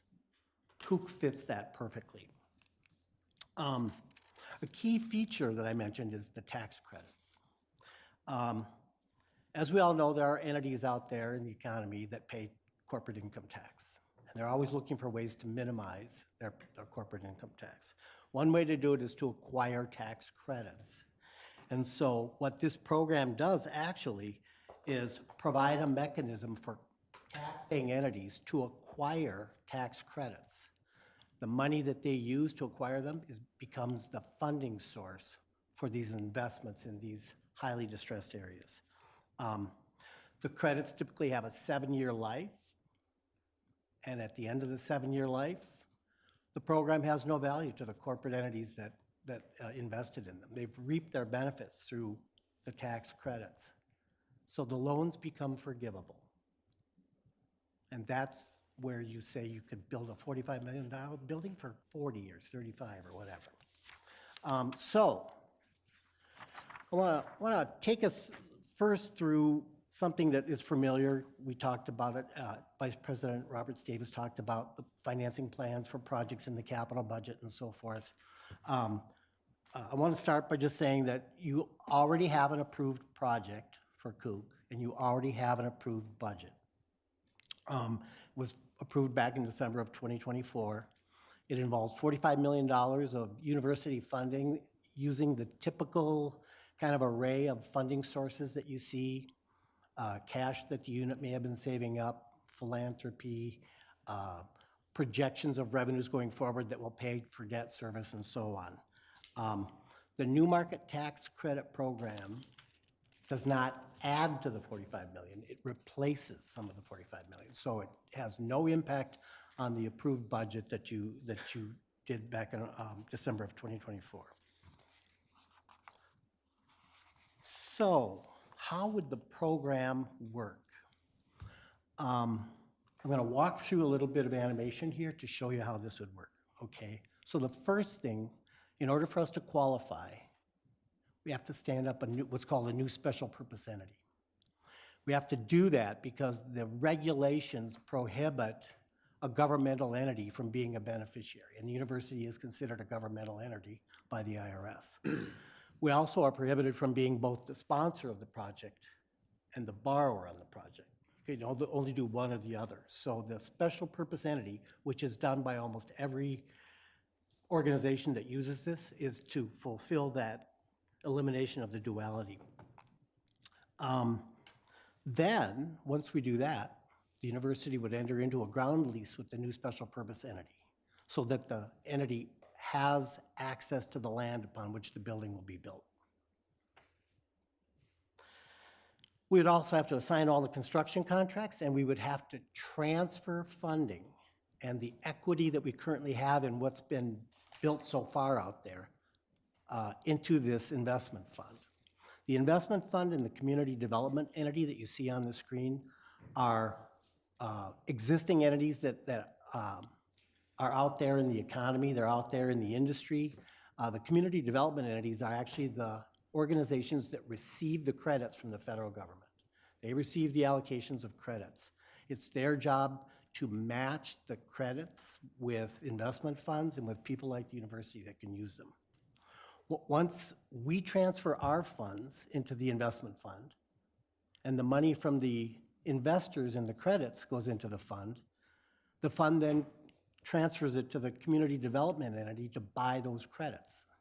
The community development entity will then make loans to the new special purpose entity, which will use that money to build the building.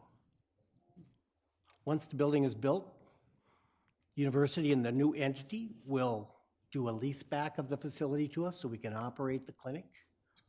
And we will in turn provide services to the new special purpose entity.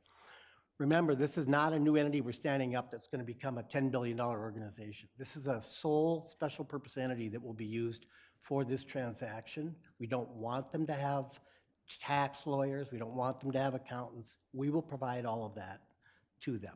We do that for a couple of reasons. One, we can do it more cost effectively. And two, it's a risk management mechanism. It allows us to stay close to that activity and that organization over the life of the credits so that we know what's going on. Let's see, where am I in my notes? Yep. So once we get all this done, why would we do this? Well, a $45 million project, as I said, becomes something like a $40 million. Or 30 or 35. Actually, the most under the program rules that we could borrow and generate from this would be about $14 million. Right now, we have about 5.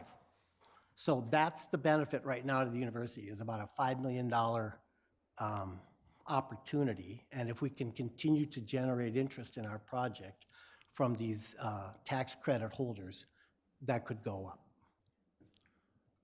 So now the question is, what would you need to do? It's in the resolution, so I'm going to talk through the highlights of what's in the resolution.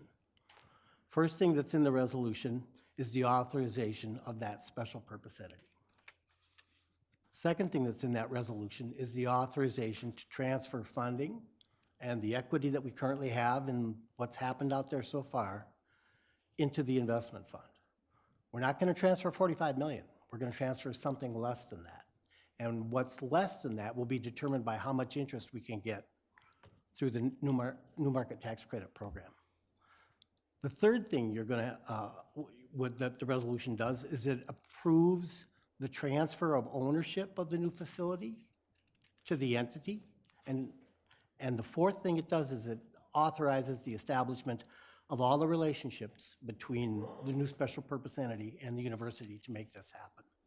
I want to talk for just a second about the special purpose entity.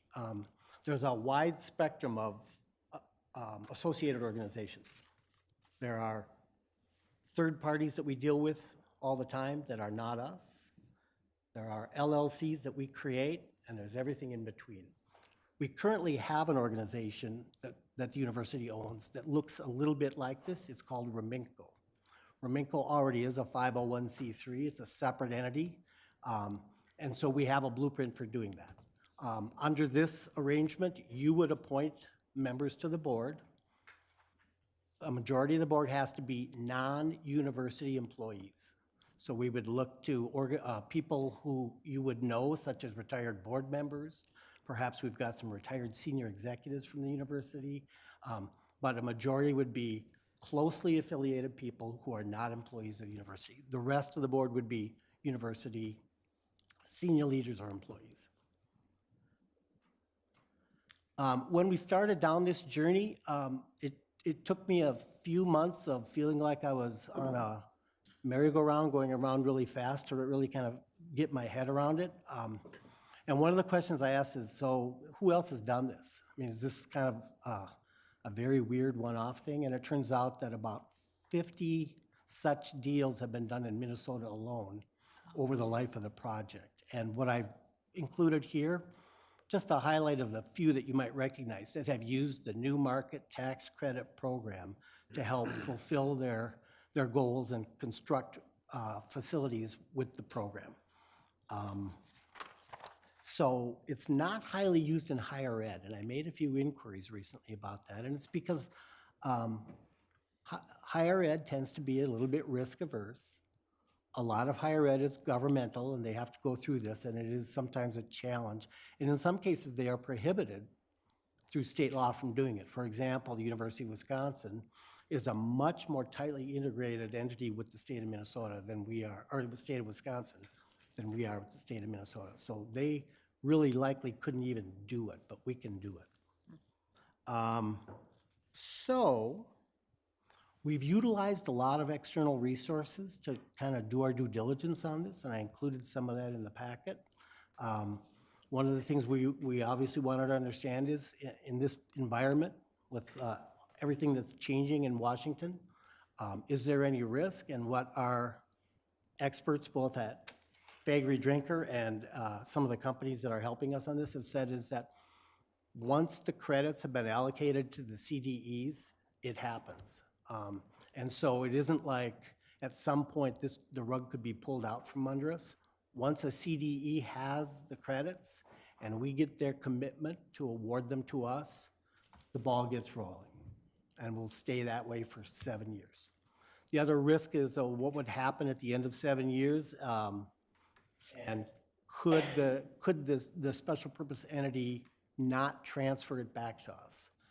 It is likely, but it never has happened. They couldn't think of anybody that has never, where a special purpose entity has not transferred the Kook Clinic, in this case, back to us. We would want it back, we would want to own it, we would want to continue it.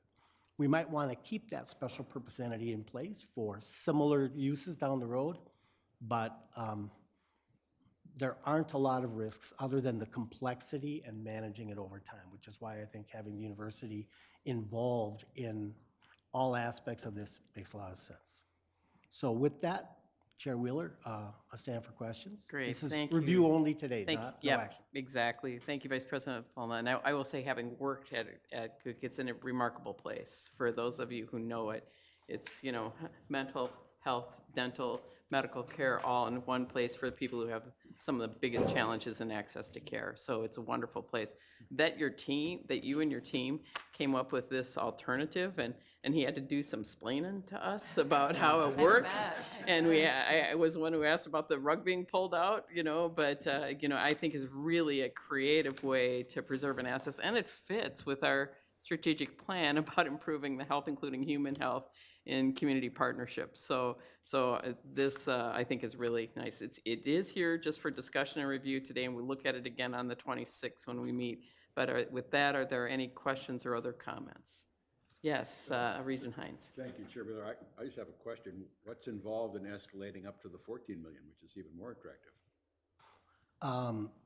Chair Wheeler and Regent Hines, 14 million is very, very interesting, and we would love to get there. But what's involved is we have hired a firm that sort of does matchmaking between projects, CDEs, and these investment funds that ultimately do it. And they are currently actively doing it right now. They believe they can get more than the about 5 million we have right now. The month of June is sort of a big month for closing some of these deals. Our deal, should it be approved, would happen in August, and there's another wave, so we would know July and early August whether or not we've gotten even more than what we have. But it really is it's a competition. Investors and CDEs will look at our project. They may look at something in another state. They may look at something in another industry, and they weigh kind of the attractiveness of them. Functionally, it's a federal subsidy only. It's very complicated. It's very complicated. Thank you. Any other comments or questions? Yes, President Cunningham. I just really want to thank VP Volna and VP Golden. This is very creative. The plan 2 years ago when this was, 18 months ago when this was approved, was to spend university money to do this. And they've thought together, as we've asked everyone to do, to be creative and to come up with another option here. And that's what we need to keep doing, is to keep thinking creatively, and I'm really grateful. Thank you. I would just like to say, Chair Wheeler, I would love to take credit for coming up with the idea, but in fact, the folks in the Office of Academic Clinical Affairs, Beth Nunnally and Eric Maurer, who's with Kook, found this and started doing the work on it. My role has been to see how we would make it work here, what it would take, how do I tee it up for the board. So it's been a real good team effort. Well, Beth and Eric, if you're listening, you've done a tremendous service to the thousands of people who are served by this creative solution, so thank you. And you took it up in its complexity, you and your team, so thank you as well. VP Gold.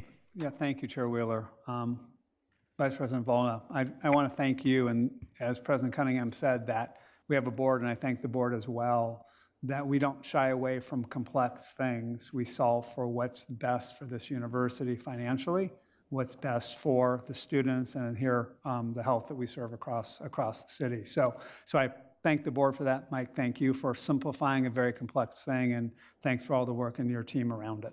Appreciate it. Thank you very much. All right, let's turn to, No, I just had one question. Regent Turner. Can we come up with more complex situations like this to be able to pay for some of our HEPR stuff?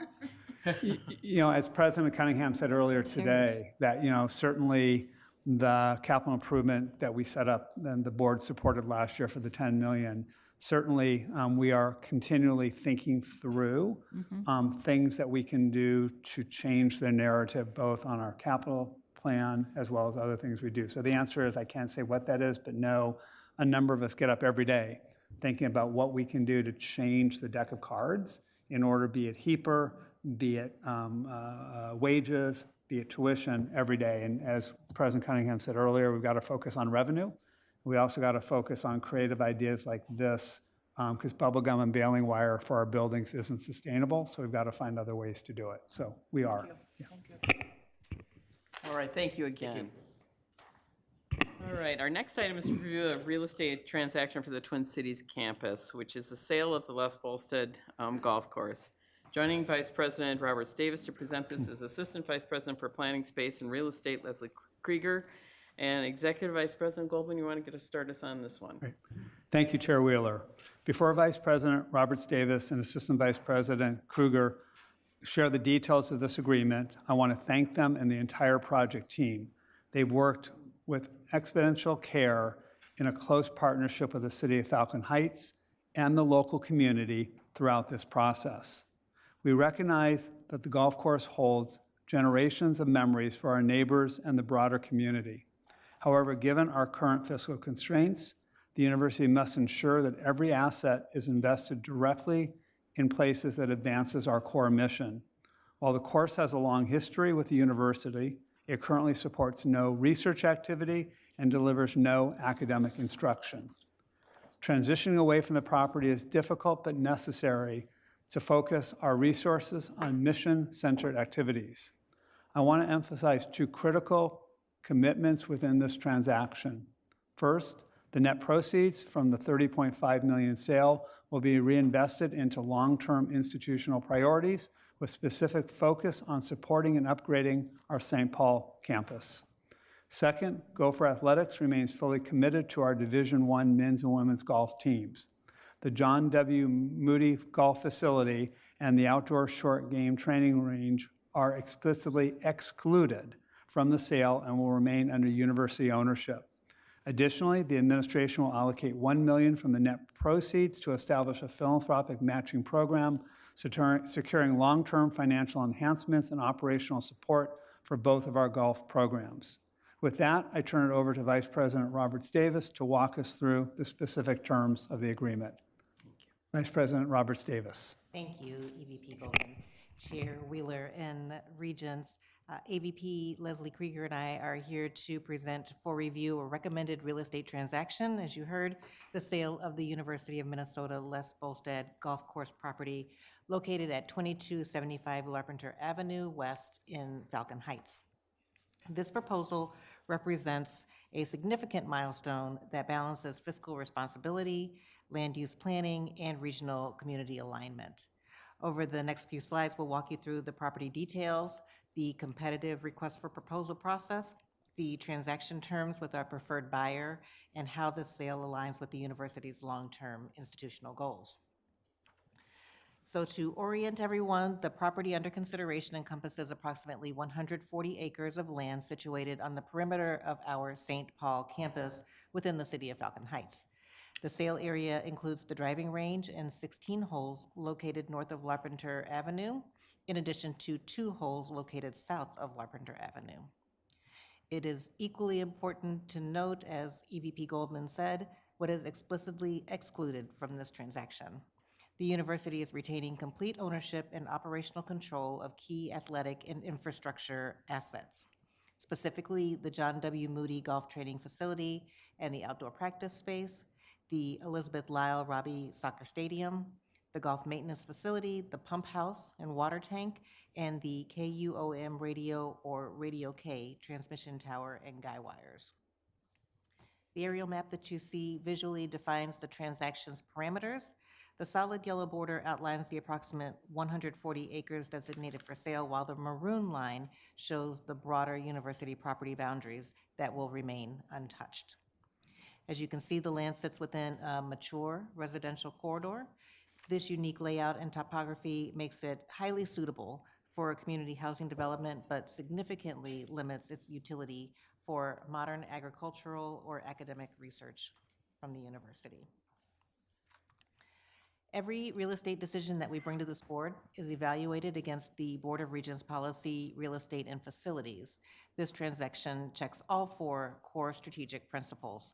First, it supports our core mission by liquidating a non-mission critical asset so resources can be reinvested into teaching, research, and service.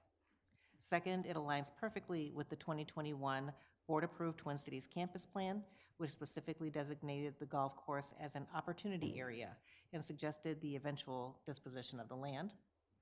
Third, it minimizes severe long-term financial liabilities. To keep this course operational, the university would have to fund massive infrastructure upgrades, including a 50-year-old irrigation system that is well beyond its useful life, and an historic clubhouse that has been closed for over a decade due to safety concerns.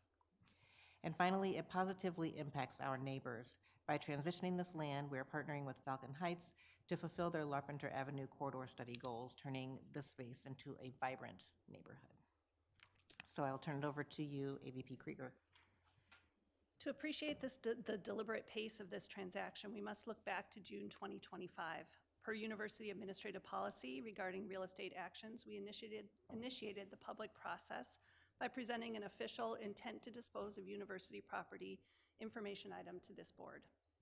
Following that June notice, we offered the sale of property to the City of Falcon Heights, Ramsey County, and the state of Minnesota to determine if there was an institutional or public use need. No offers or formal expressions of interest were received from any of these public entities. Simultaneously, during the summer to early fall of '25, the City of Falcon Heights was proactively finalizing its own strategic planning for the site. This transaction did not happen in a vacuum, and it directly leverages the city's vision for this area, which formally envisioned transitioning this golf course into a master planned residential neighborhood to address regional housing deficiencies. University staff participated in multiple public meetings with the city as they developed their vision statement for this site.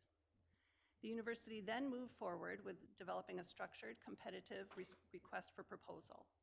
The RFP was formally issued on October 15th and remained open for 2 full months, closing in mid-December. The market response to this RFP was robust. We received 5 distinct proposals, and throughout this past winter and spring, an internal university evaluation committee reviewed these proposals against the 4 criteria listed in the RFP, which include the financial competitiveness of the proposal, the alignment with the Falcon Heights' vision for the property, experience and capacity of the developer, as well as acceptance of the university's proposed terms and conditions in the purchase and sale agreement. This comprehensive process is what brings us here today with a proposed transaction before you that represents the highest and best use of this property for both the university and the surrounding community. So based upon our evaluation, the administration is recommending Rachel Development Incorporated, a Minnesota company, as the preferred buyer. The proposed purchase price is $30.5 million, which aligns with the university's initial independent appraisal for the property. A defining element of this deal is the as-is, where-is structure. Rachel Development is assuming the financial responsibility for infrastructure, municipal entitlements, utility extensions, and the required environmental remediation. Specifically regarding the environmental provisions, our Phase 1 and limited Phase 2 environmental site assessments detected elevated levels of mercury and arsenic in certain tee boxes and fairways, which is a common occurrence on historic golf courses due to decades of legally used herbicide and fungicide applications. These findings were fully disclosed as part of the RFP, and the buyer commits to the remediation and will bear all cleanup costs under the supervision of state regulatory agencies. The transaction terms include a $300,000 earnest money deposit. The buyer has 1-year due diligence period with the option for up to 3 6-month extensions. Because this development will fundamentally reshape the significant portion of Falcon Heights, the city has planned a robust community engagement process. We want to emphasize that the city is taking the lead on this public process, ensuring their vision drives the neighborhood's ultimate character in alignment with Met Council's direction for housing density. They have established a dedicated community and technical advisory committee and are routing the project through public outreach channels, various commissions, and the city council. Our role moving forward will be supportive. We are actively participating in these forums and providing technical data and institutional history as needed to ensure a smooth transition.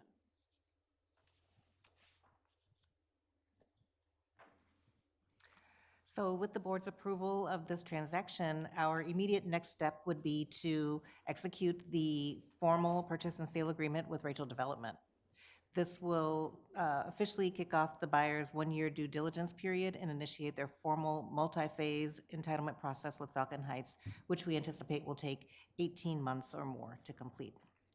Finally, I want to highlight, as EVP Goldman mentioned, the use of the funding. The net proceeds from this $30.5 million sale will be strategically reinvested back into our core mission through the standard institutional budget process, with a primary emphasis on supporting the St. Paul campus. Additionally, the administration anticipates allocating $1 million of these proceeds to launch a philanthropic matching program that will directly fund facility enhancements and operational support for our University of Minnesota Division I men's and women's golf programs, ensuring the sports legacy continues strong here at the university. With that, AVP Krieger and I are happy to answer any questions you may have. Terrific. Thank you so much for the presentation. And I'll remind people too that this item is here also for review today and for approval on the 26th of this month's meeting. So any questions or comments that people have? Yeah, Regent Turner. So I'm sure we've all gotten emails, et cetera, and concerned about this purchase. And one of them that I read this morning, you know, they were concerned that there wasn't any public comment, et cetera. But what I'm hearing you say is that Falcon Heights, who's the city that's kind of in charge of this, is going to be providing opportunity for public comment, and share their concern for. And I get it, when Highway 100 way back was being renovated or created, I grieved over every single tree that got chopped down. I get it. But this will be where they can put in their concern for that, you know? But we have to go with the whole fact that, all these years, there hasn't been anyone else that has wanted to contribute to the upkeep, right? And now we have this, where the environment has to be, what is it, remediated? Yeah, remediated, so it's actually an environmental hazard, from what I'm understanding right now, right? Kind of thing? Well, it's not good. Chair Wheeler, Regent Turner, there's three parts to your question there. The first one, in terms of the community engagement, Yeah. yes, City of Falcon Heights has a very robust community engagement plan for the review of the actual residential development that will occur. This will be a brand-new residential neighborhood, new streets, density, all of those items. And that's really under their purview and their zoning control. So they have a process mapped out for how they're going to do that, and that will involve multiple, public hearings as associated with that. The second question that you were noting, I'll get to I lost one there. The environmental was the third one. On the environmental, yes, so normally when we sell a property, it would be up to the buyer to do all of that environmental due diligence when they're in their due diligence period. We proactively, recognizing that the Minnesota Department of Agriculture has got guidance for historic golf courses, and recognizing that there are those issues, we proactively did a phase 1 historic review as well as a limited phase 2. So we took soil boring so that we could articulate and have it acknowledge what kind of environmental conditions. And we did confirm that there are elevated levels of arsenic and mercury on the course as a result of those fungicides and herbicides that were used. And so the buyer will do additional due diligence, really understanding the full environmental conditions. They will then enter it into the appropriate voluntary investigation programs, either with MPCA or Department of Agriculture or both, and they will be under that supervision to actually remediate the site as necessary for the land uses that are proposed. Right. Cost of the maintenance, the ongoing, was the Regent Goldberg-Luger. And I believe that the third thing was the cost of the reinvestment in the property. And you're correct, we have a lot of reinvestment that has been deferred up to this point in time and is not usable. We simply cannot afford to replace the irrigation system at this point in time. And that we did actually in 2019 go out for an RFP looking for a partner, an operating partner, to explore continuing to use it as a golf course, and we did not have any success in that RFP, finding somebody that was willing to work with us and operate that and make those capital investments with us. Thank you. I just wanted all of that pointed out. Yes. Thank you. Yeah, that's great. Regent Goldberg-Luger. Thank you, Chair Wheeler, VP Roberts Davis, and AVP Krieger. Really appreciate all the work that's been done on this. Like all the Regents sitting around this table, we've all received many emails and many phone calls. The bulk of the phone calls that came to me were about affordability in terms of the residential neighborhood. And my explanation, although I would love to hear any additional information you might have, was that really the city of Falcon Heights is going to be consulting, and that folks should be raising these concerns and desires in this public planning process. But I welcome any additional suggestions. Chair Wheeler, Regent Luger, that is correct. So the city of Falcon Heights is guided by the Metropolitan Council, both from a density standpoint and those affordable housing initiatives. And so one of the issues even throughout the RFP process is what is that level of density that is expected by the Metropolitan Council through their comprehensive land use planning. And so the city of Falcon Heights will be guiding that effort and will be directing the developer both from a density and any affordability guidelines that they require.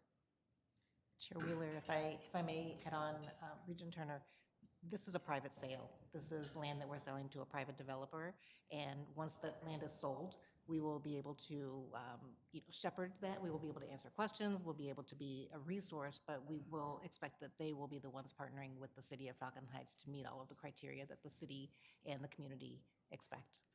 Thank you. Regent Hipsch. Yeah, thank you, Chair Wheeler. I just want to thank you for the presentation. It's you hate to see stuff like this go, but in a world where we have declining revenues and we have high needs and we're trying to revitalize the St. Paul campus, this is something that needs to happen. I mean, in a perfect world, we could keep it, but we live in an imperfect world, and we just had their last presentation, and there's so much need on the St. Paul campus that's higher and better, and we need to take that into consideration. So I'm for the disposal of this property. Thank you. Regent Bergstrom. Thank you, Chair Wheeler, panel.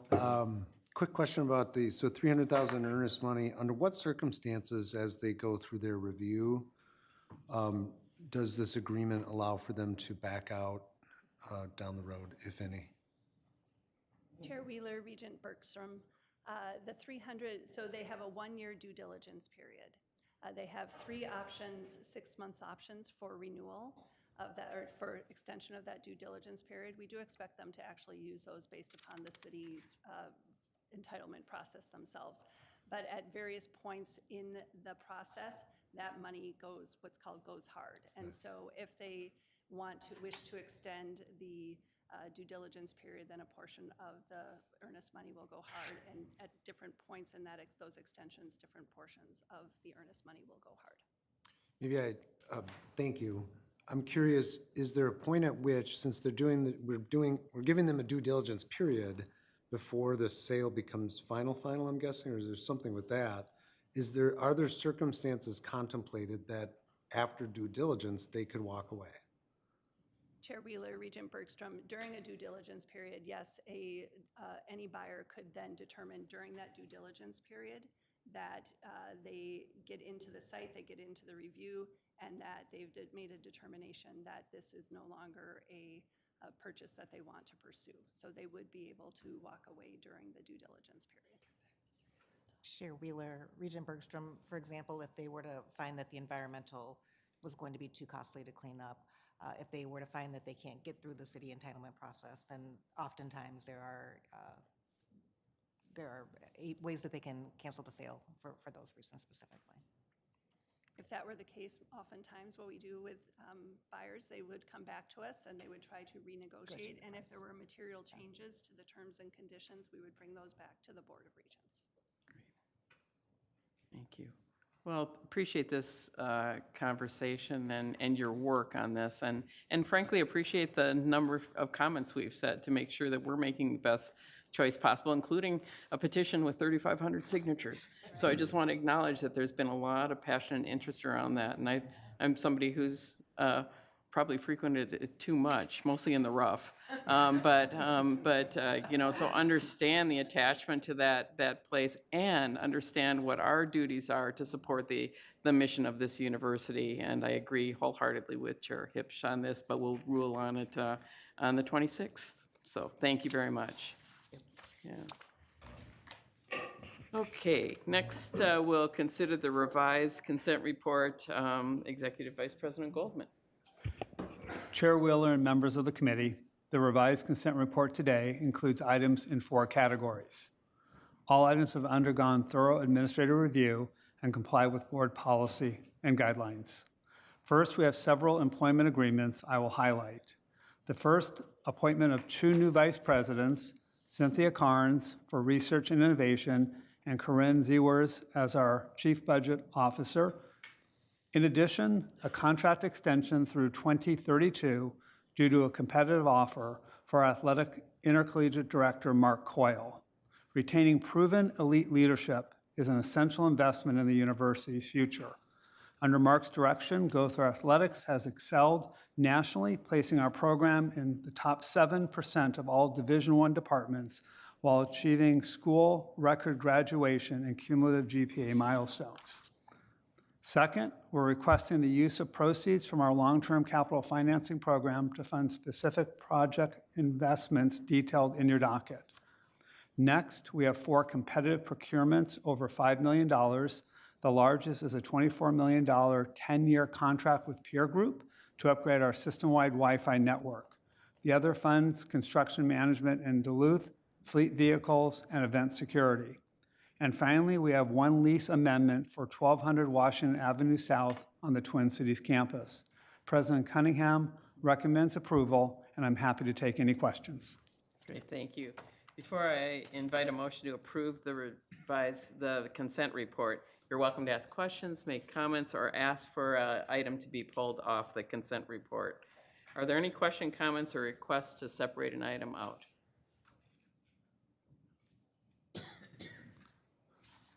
All right. Hearing none, is there a motion to approve on behalf of the board the revised consent report? So moved. Is there a second? Second. All right. All in favor? Aye. And any opposed? Any opposed? Great. Motion passed. Thank you. All right. Informational items, and I didn't forget to turn the page, so that's good. That brings us to informational items, including an update from the last meeting on the Investment Advisory Committee, and any questions or comments on that. Anything you want to add there? No, Chair Wheeler, I'm good. Okay. Thank you. Seeing none, pretty proud to adjourn the meeting at 3:37. So there we have no additional business before the committee. We stand adjourned. Thank you, everyone.